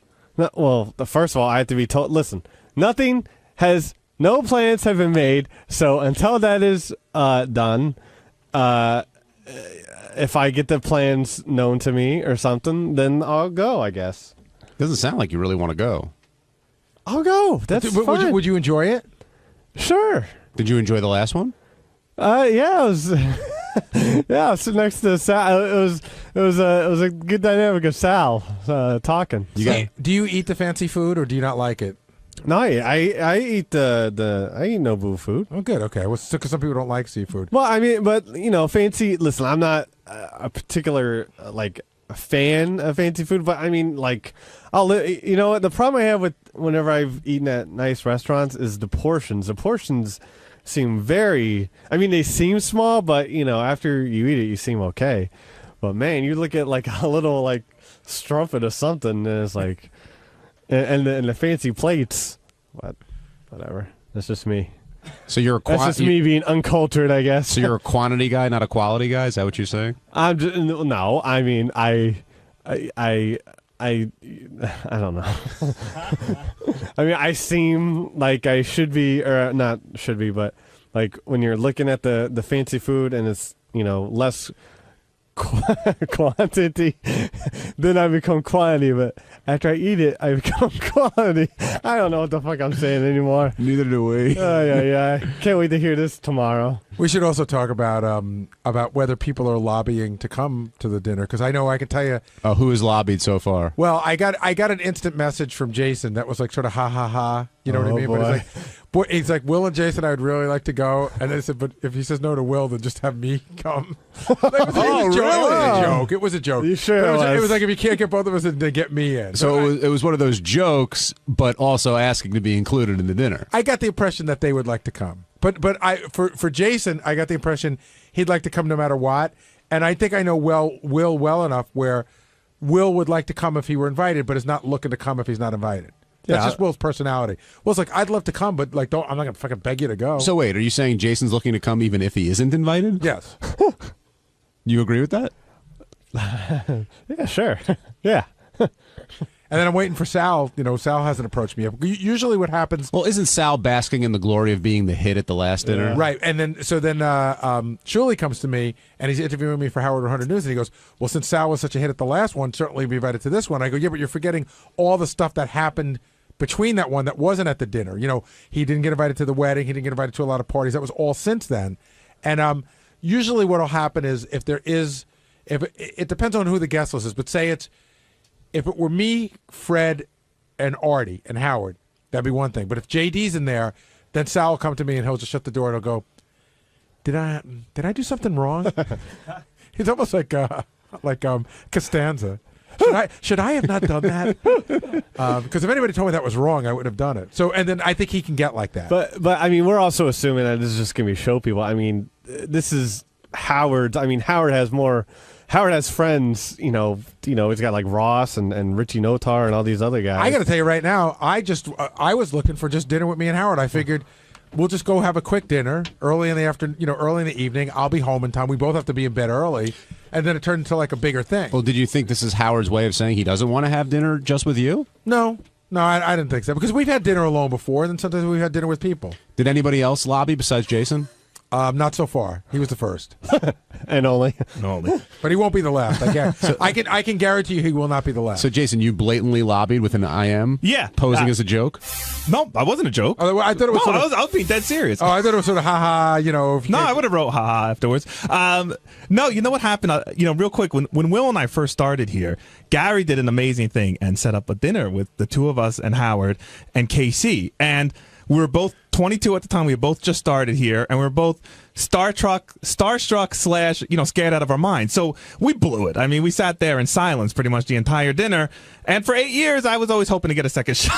You know, it was one of those things where the guys that started working for us, they were doing an amazing job, and I kept telling Howard that. And I go, you should get to know them better. And he said, okay, let's go out to dinner. But they're right, it was just me and Howard talking while they watched. We sat on our hands and didn't say a word. And not that, listen, if I went out again, I'm sure I'd be a dud. But we missed out on the last big dinner Howard put together that he would, describing on the air when everyone just kept saying, oh, JD wants to go, sure, throw him in. And I didn't say anything. And so I'm saying something this time. You should have like an audition dinner first. Who do I get? Who would audition me? Like, who do I have or to sit with? Or practice dinner. I don't know. Like, like Gary could. I don't know. Here's the problem. You can't. There's two dinners. There's one where Howard's there, and one where Howard isn't. Because when Howard's there, it's almost like the Last Supper, and he's Jesus. Like he's the focal point of everything. Not for me. Like I like going out to dinner with him and hanging and stuff. But if it gets to be 10 people, there are other people who are gonna cram around him and try to get his ear. So would you, Gary, since you gave the initial invitation, would you rather limit it to the fewer the people, the better experience you're going to have? Because it went from you and Howard to you, Howard, and Artie, and then Fred got in the mix today. You know what? And now JD, may go if he wants to. I don't know if the invite is that. I don't know if whatever. Sorry, go ahead. What? If the invite was that serious, sure, yes, I'll go. But, I mean, I'm sure there are other more important people that he wants to take. Anyways, move on. How will you know if it's serious? Like, what would be a serious? If I'm told the information. Yeah, before you came in, we talked about this. He's saying if he got invited off the air, it would be more sincere, for lack of a better word. What were you saying, Gary? No, I'm sort of more like I did it, probably 50% because I like to have alone time with Howard. Like once every 2 years we go to dinner. And the other 50% was sort of like, as a nice gesture, like him saying, hey, Beth's gone, I got nothing to do. And I thought, well, maybe it'd be nice if I asked him to go out to dinner. And you weren't aware that Artie had made the same gesture, correct? No, I wasn't. But, I mean, it's all good. I mean, that'd be great. But, there's me and Howard out to dinner. There's me, Howard, and Artie out to dinner. And then there's 25 people and Howard out to dinner. It's just a different dinner. Hey, I'd still go. I know it's, it's like sincere. And it's like, and everyone feels the same way. And also, it's maybe you're beyond this, but it's always good for your career. Like Howard's in charge. But doesn't it also feel like a little gay that we want to so much go to dinner with Howard? But I don't. I ask him to go to dinner once every 2 years.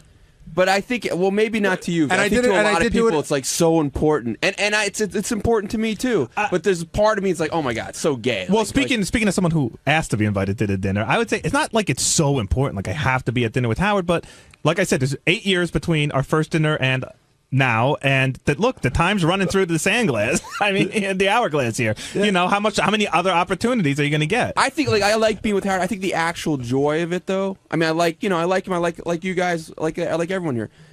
But the joy of it is not as big as the pain of not being invited. That's bigger. Yeah, we should ask Scott the engineer how that pain is because he has yet to be invited to any dinners. I think he's developed a callus to pain. Yeah, Jason, you're complaining about Scott never had that opportunity. I'm not complaining. I just threw my hat in the ring. I didn't want to sit on the sideline like I did last time. That's all. Maybe you could have a dinner with like a table and then like people like tables around the table. There could be an inner table. I'll tell you what, if I get invited, I'm going to be on time. That's all I know. I'm going to be on time. I'm going to order quickly. I'm going to eat my food. I feel like the way Jason described it, it's almost like as a rookie, he went to the Super Bowl and didn't win, and he's never been back exactly. since. Yeah. And now he's a veteran. That's a good analogy. Yeah, my career's coming to an end here. Right. I need to get back to the Super Bowl. But isn't this would you say this lobbying is hurting or helping Jason's cause?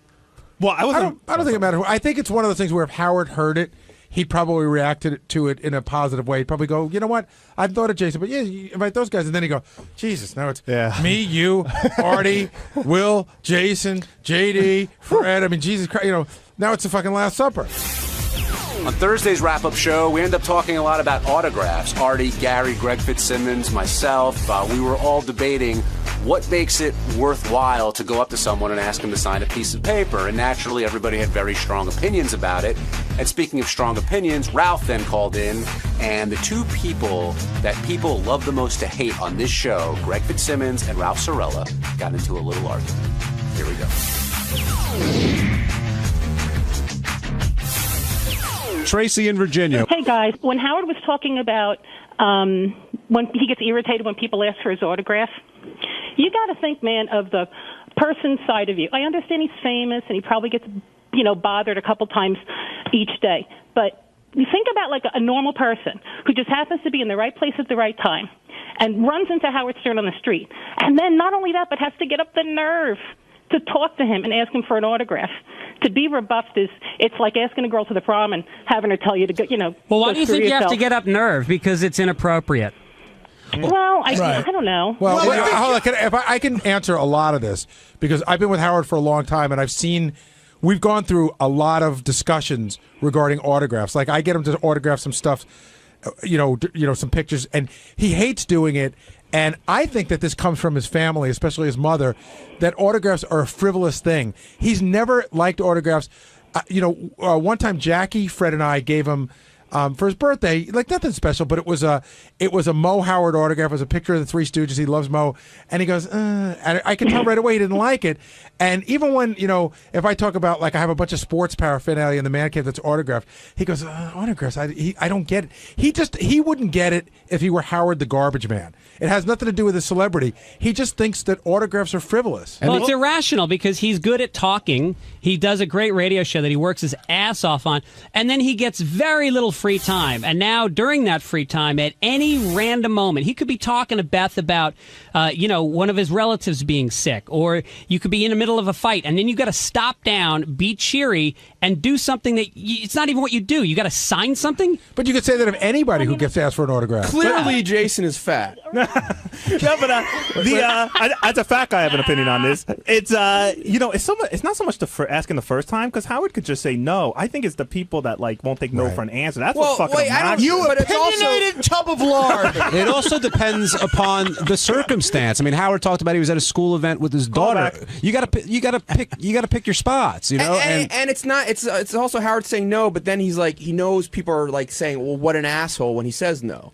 So, like, does he have the right to say no? Of course he has the right Yeah, to say no. I got turned down when I was about 12 years old. I got turned down by Alan Alda for an autograph. Oh. And to this day, I still think he's an asshole for doing it. I mean, right? It just could have been Alan Alda could have been having a ridiculously shitty day. Yeah, right. But or you're right, you're a very ugly 12-year-old. It sticks with you for life. But how's Alan Alda having a shitty day? Yeah, Mash didn't get picked up for a 28th Who says season? no to a 12-year-old girl for an autograph? Ma'am, Alan Alda's an asshole, but not because he turned you down. Tracy, are there any You're right. circumstances? I grew up in the same hometown as him, so people were always like, "Boy, you think Hawkeye and he's all like happy-go-lucky." Guy was like a total dick sometimes. Oh, You yeah, wanted to people try to really talk should to him. try much harder to maintain their television persona during their real lives. I mean, Tracy, is there any... For your approval. You're like one of those people who goes up to Carol O'Connor and says, "Say nigga." Is there any Say fag. Is there any situation where it's inappropriate to ask for an autograph then, according to you? Or should everyone just... You have to look at it. All right, I'm not a celebrity, obviously, but you got to look at it, man. When you finally freaking get to see somebody that you like, and then you just want to stare at them, but then when you actually get the balls to go up and say, hey, I like what you do, and they pretty much tell you to go screw yourself, and it's not like Well, what do you do for a proctologist's living, Dingbat? office. What do you do for a living? I'm a graphic artist. So okay, so say somebody. I'm a graphic artist. Okay. So say somebody recognizes your work. What do you work on? Comic books or video games? No, I work on a real estate magazine. Oh, that's awesome. So somebody recognizes a house that you've written for sale on the side of, and they come up to you while you're talking to your child, and you're having a real moment where your child has just said, "Mommy, I really love you." You're but taking I'm the gay." soap out of your child's mouth. And someone comes up to interrupt you. But Greg, you're bringing up the worst case scenario. A lot of times people are just walking down the street, and what about that? Why don't you use that as an example better? Howard's walking down the street. He's not doing anything, but it's still his time. It's his time, and he works hard for it. It's not. I guess you're right, but it's still to me that's part of the price of being celebrity. Summer of '88, I'm on Bleecker Street with my friends at the back fence. Oh no! I walk out. I'm 19, on every pill ever made by a pharmaceutical company, and a lot of booze. And I see a mulleted Gary Dell'Abate. True story. Walking down the street, my buddy Joey Truncal goes, "That's Gary Dell'Abate," and I turn around, and 2 inches from Gary's face, he has a woman on his right arm. I say, "Baba Booey!" And Gary just made a look and rolled his eyes and kept walking. But isn't that great on your date when that happens? I guess I don't know. I don't know what level. I got you laid that night, motherfucker. I hope so. Well, I want to turn this question around to Greg. Greg, so you're saying under no circumstance should anyone ever ask for an autograph? No, I think after a show, like a stand-up show, perhaps if Howard were to go to a screening, a public event where there is a sense of him interacting with the public as an extension of his job. But if he's having a moment where, like Gary said, walking down the street, sitting at a restaurant, should he always just be available? Because to me, he can't be good on his show if he comes in exhausted and he hasn't had some downtime. So, let him recharge without having to necessarily be a fucking puppet for a bunch of people that want some contact so their lives don't seem as empty. I know most of us in here know this, and I don't know how many, probably a lot of the audience knows it, but Richie Wilson and I were talking about this the other day. I love what Steve Martin does. And at first, when Richie Wilson first heard about it, he said he thought it was douchey. And then when I showed him what it actually said, Steve Martin does not sign autographs, but he gets asked all the time. So he carries business cards. And if you ask him for his autograph, he pulls out a business card, and it says, "This is to certify that you had a close encounter with Steve Martin, and he was a nice guy." That's great. I think it's some cool. Yeah. But now no one else can do that because he does that. I saw him in the park the other day, and I asked to take a picture with him. I didn't get the card. Oh, really? You should have asked for the card. Or a picture, because I didn't have a camera, and he didn't I know. either. I saw him in the bike shop in my neighborhood when I lived on the west side. I should have. Well, I asked if he had a camera on him. The card would be great.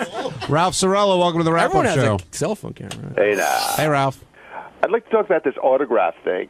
I don't see, Greg, I don't see why you're just so nasty to that woman, calling her a dingbat and insulting her and she has an empty life, because if she runs into somebody famous, an autograph would mean something to her and it'd be kind of a special thing. Ralph, I get that. I Ralph, get that, and I think it's part of celebrity. Can I ask you a question, honestly? Let me just finish for a sec. And I think it's part of being a celebrity. I mean, getting your picture taken and all of this. I mean, some people might not like doing it. Some people might. You know what I mean? But is it possible that some people become famous as an extension of them being very talented and finding the right occupation and excelling at it, but it not being what they signed up for?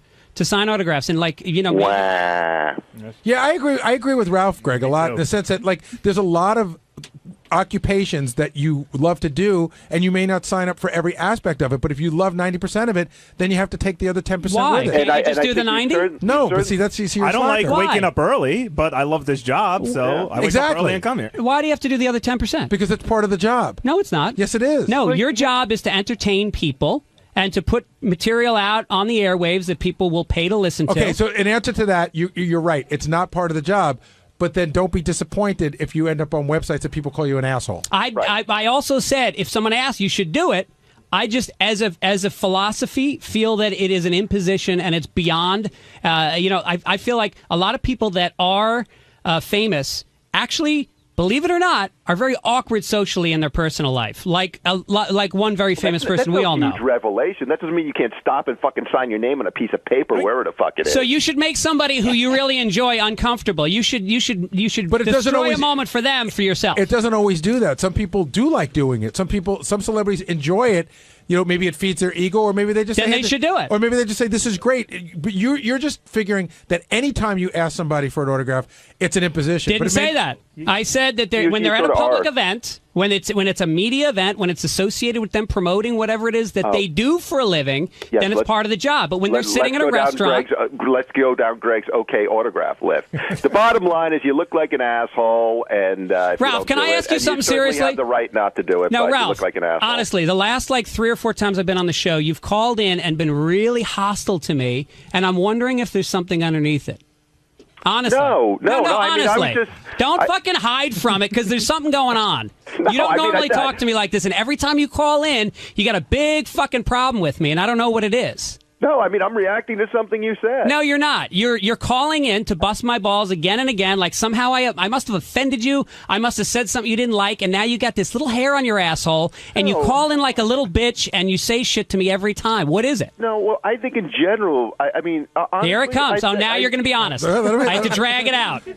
Yeah, no, you don't have to drag it out. You don't have to drag I did, anything out. because you weren't going to say anything. No, I mean, but it's a larger thing. I mean, I think in general you come off bad on the air, you come off whiny, and you come off like an asshole, and that's what I said last time. Yeah. When we were talking about all this stuff, and I just said, well, maybe you're just an asshole. I mean, with all this trouble you have, you're getting in fights on the street over because somebody waved at you the wrong way or something, and you were just talking about this autograph thing, and I think you're way off. You're insulting this caller who is a subscriber who pays money, and you're putting that woman down. I just think you're being an asshole. So you're the police of decorum on the Sirius Network. I'm the Howard really judge. shouldn't. We shouldn't. Let's not respect Howard and Baba Booey's decisions on who should be on the show. Let's listen to the fucking dresser, the Ramon clone, who calls in because he sits naked in his fucking bed all day with nothing to do, and then decides to be the police for Sirius. I have a robot. Artie, I'm will you not take naked. a photo with me? You're amazing. You're such an important, integral part of this network. Thank you for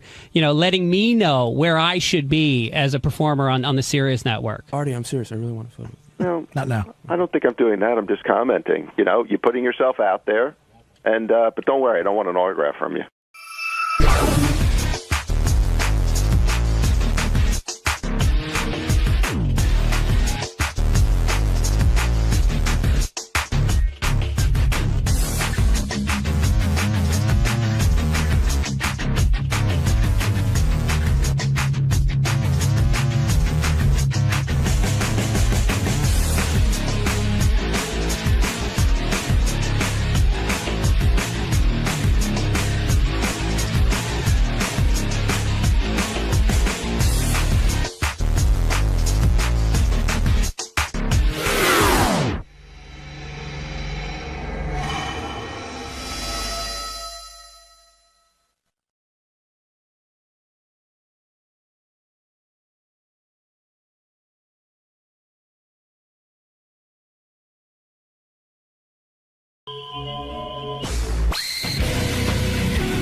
Good morning. How are you? Good. How are you doing today? Pretty good.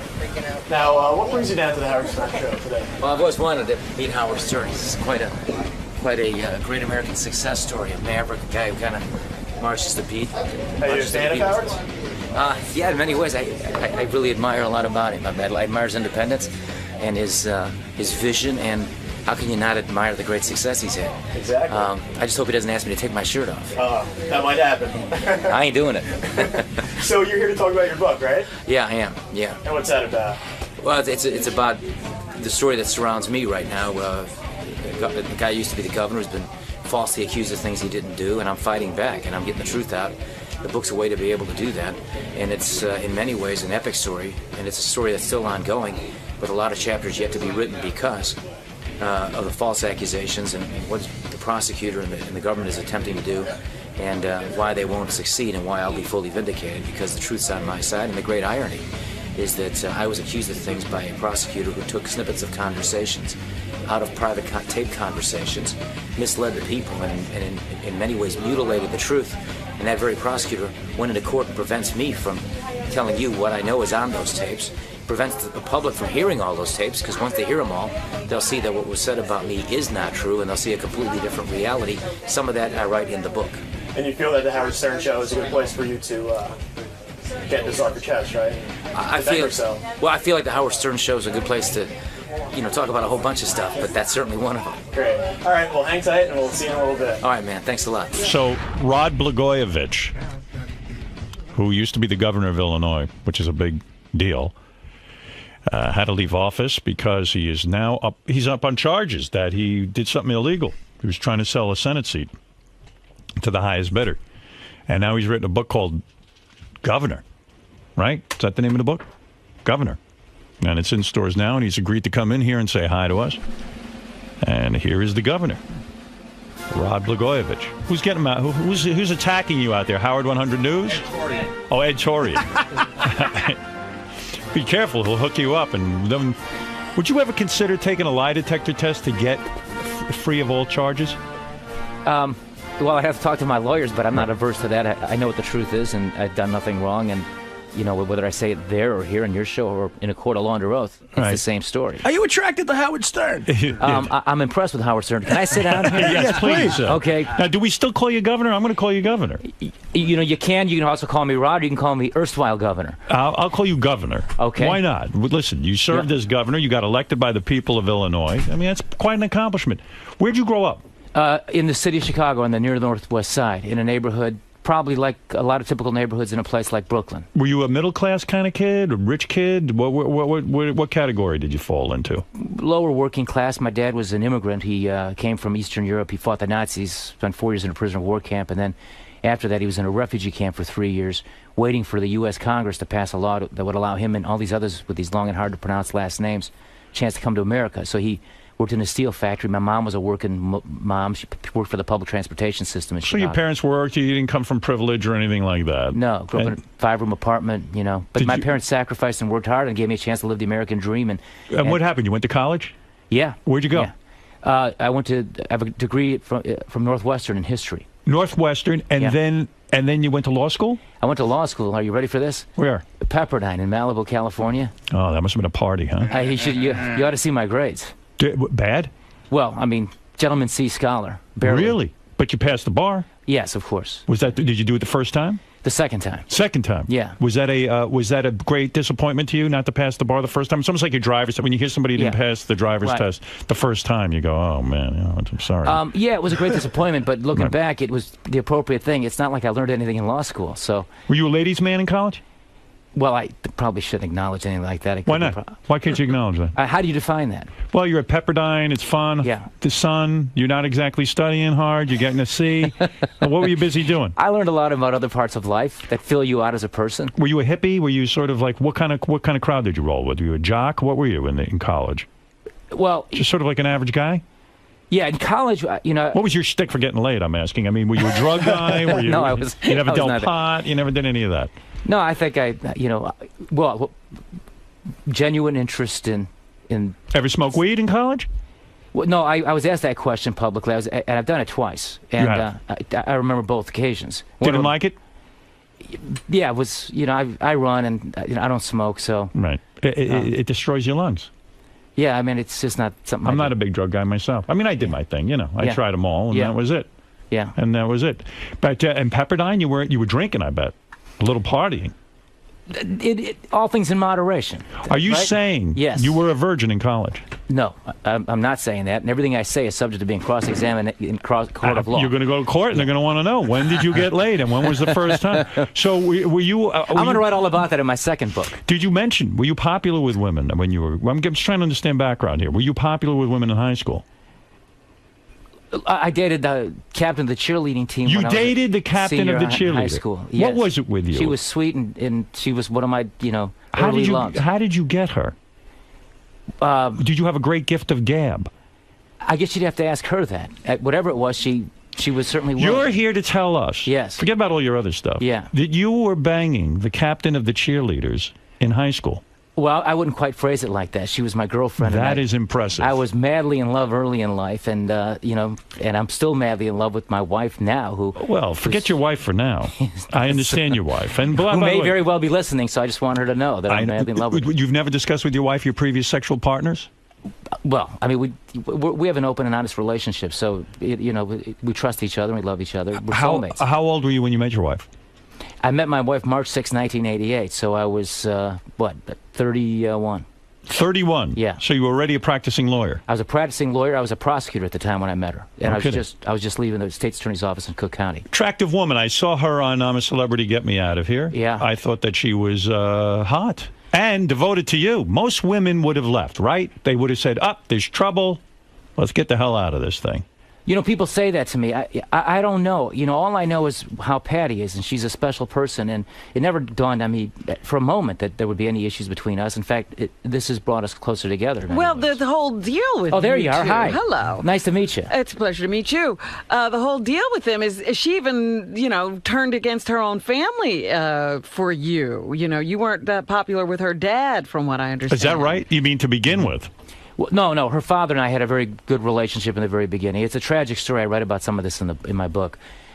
He's a Chicago alderman, a ward boss, and and was very helpful and instrumental in my political career early on. And so he's a politician, a career politician. Politician. Okay. Got angry because I shut down a landfill that he was involved in, and he made accusations that he later retracted. There were other issues, and I write about it very painfully in my book. It's a complicated relationship. There are elements of him that I really love and I miss. So you're on the outs with your father-in-law. He won't talk to you.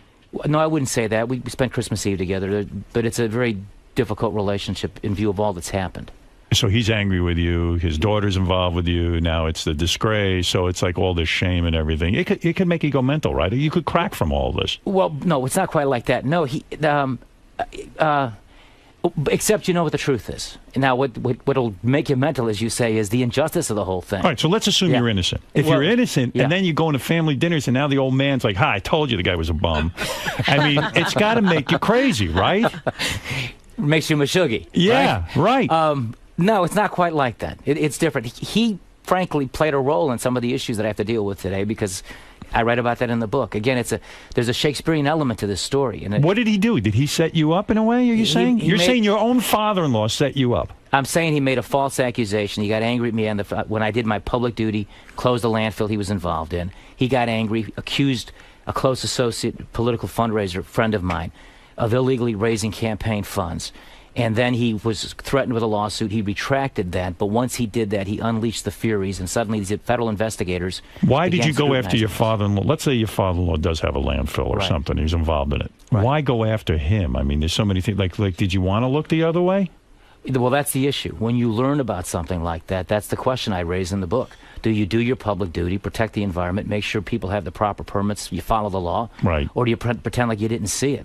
Now, it's traditional in that Chicago political environment probably to look the other way. And did your wife tell you, listen, lay off my father? She was caught in the middle of the whole thing. But, she was supportive. And, again, these are very serious things because, again, I'm the governor. I have this big responsibility, and I knew this was going to be a problem. But I did what I know was right. Court sustained what we did. They went back, they fixed their problem, and they continued on in their business. The problem was the accusation he made left in the wake. Serious allegations that began the scrutiny that my administration and a friend and some others unfortunately had to deal with. So when you were a kid, did you fantasize about being a politician? Was this the career you wanted? I wanted to be a baseball player. Right, okay. So when that doesn't happen, like when you go to law school, when you went to law school, you said, hey, this is a good way for me to get into politics. I want to be the governor someday. Maybe I want to. Did you ever dream of being the president? Well, I think anybody in politics at a level like that who gets that high. I mean, I write in the book that David Axelrod, who's Rahm Emanuel's political consultant, called me the day after President Bush beat John Kerry and suggested to me to have an open mind about running for president in 2008. His idea was a Midwestern new face, a governor.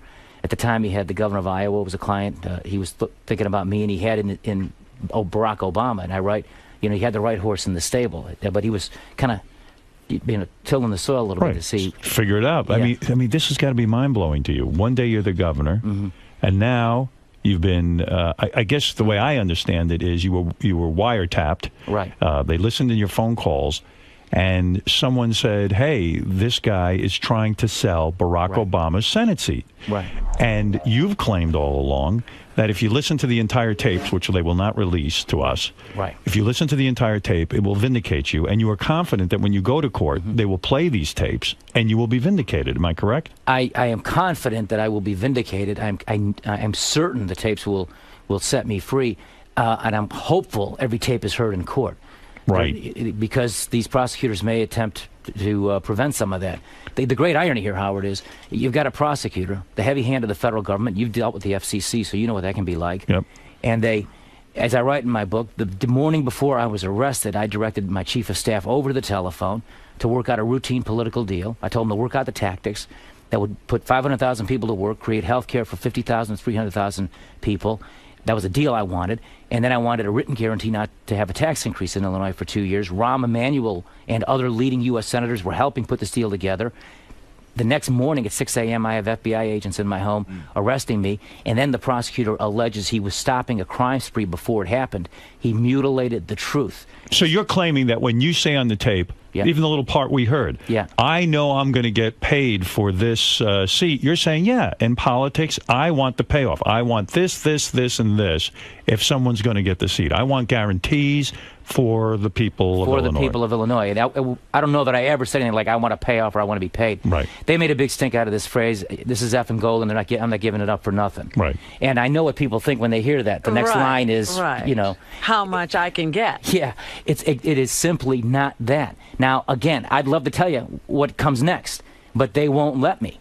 And I can only tell you it ain't what they're suggesting it is. And there was never, ever an intention on my part to sell the Senate seat for money. So is your legal strategy, give me the tapes, subpoena the tapes, and I'll play them in court, and I will be vindicated. That's the strategy, right? Well, I think it's it's not quite as simple as that. There are other evidence and some other witnesses and all the rest. But that's essentially, you know, a lot of what this case is I think, going to be shown by those tapes. Do you lay awake at night saying, wait a second, let's assume what you're saying is true. You're innocent. Mm-hmm. I am. But people go to jail all the time who are innocent. You're facing maybe 20-something years in jail, right? If this thing goes down and people just want to do, let's say they do a witch hunt on you. Let's say somehow they don't release all the tapes. I don't know what happens. Something goes wrong. Right. Aren't you flipping? Would you ever consider suicide if you had to go to prison for 20 years?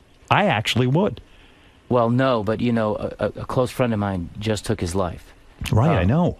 Because the federal prosecutors were trying to get him to lie about me. He had admitted to wrongdoing on cases not involving me, dealing with contracts with the O'Hare Airport in the city of Chicago, not in my administration, and acknowledged his mistakes. And they were going to offer to significantly reduce his jail sentence if he would lie about me. He refused to do that. In the meantime, the sentence he was getting was very significant, 8 years. Wow. And I think maybe, possibly threatened with even more. And then just the other day, he took his life and left behind 3 little girls. So are you able to sleep at night knowing that, like, I could go to jail for 20? I mean, what's your life like now? Are you on any kind of medication? Are you? I mean, seriously. I mean, you seen a psychiatrist? Anything? No, not at all. Don't you need to talk to someone about this? Well, I wrote a book, and I talked to you and others, and I'm hardly a psychiatrist. Well, but you are a big mountaintop. And Howard, when you're an honest person and something like this has happened to you, when you've lived the American dream as I have, yes, okay, and this nightmare has happened, which is so un-American and not what America's supposed to be, you're still only in America. Where else can you write a book? But come on, you cannot possibly lay awake at night. I mean, I could understand. I would be like, oh my God, I'm going to go. Well, maybe it's because it's not imminent, because, you know, he still has a trial to go through, and maybe he still believes that eventually this is going to all be righted. Yeah, it's scary. It's going to be righted. Is it scary? Of course it is. And do I have those moments? I write about in the book. My little 6-year-old Annie's at her kindergarten graduation, when my wife was in the jungle in Costa Rica, and I was there, and my sister-in-law Deb, who was filming it, and she's a big fan of yours, by the way, and she would love to meet you. She's actually here. I would love to say hello. But my little Annie was sitting there in the circle, and with all her little classmates, just so sweet and precious, and I looked at her, and of course, you know, from time to time you have a thought, and you ask yourself, you know, will I see this next year, and will I see... Have you explained to her what went down? Do you talk to the kids about it, or are they too young? The little one has a different perspective than our older one, who just turned 13. She's a lot more aware of things. But, I mean, they both are. My wife has talked to them as the need arises, and I think they've done a real good job keeping them, you know, focused on what their lives are. And they're little kids with typically ordinary lives in most cases. Before you got into politics, were you a very successful attorney? I mean, were you making a good living? Yeah. So you were a pretty wealthy guy. I mean, you worked your way up, and you made some decent money. Are you completely out of dough now? I mean, are you facing bankruptcy?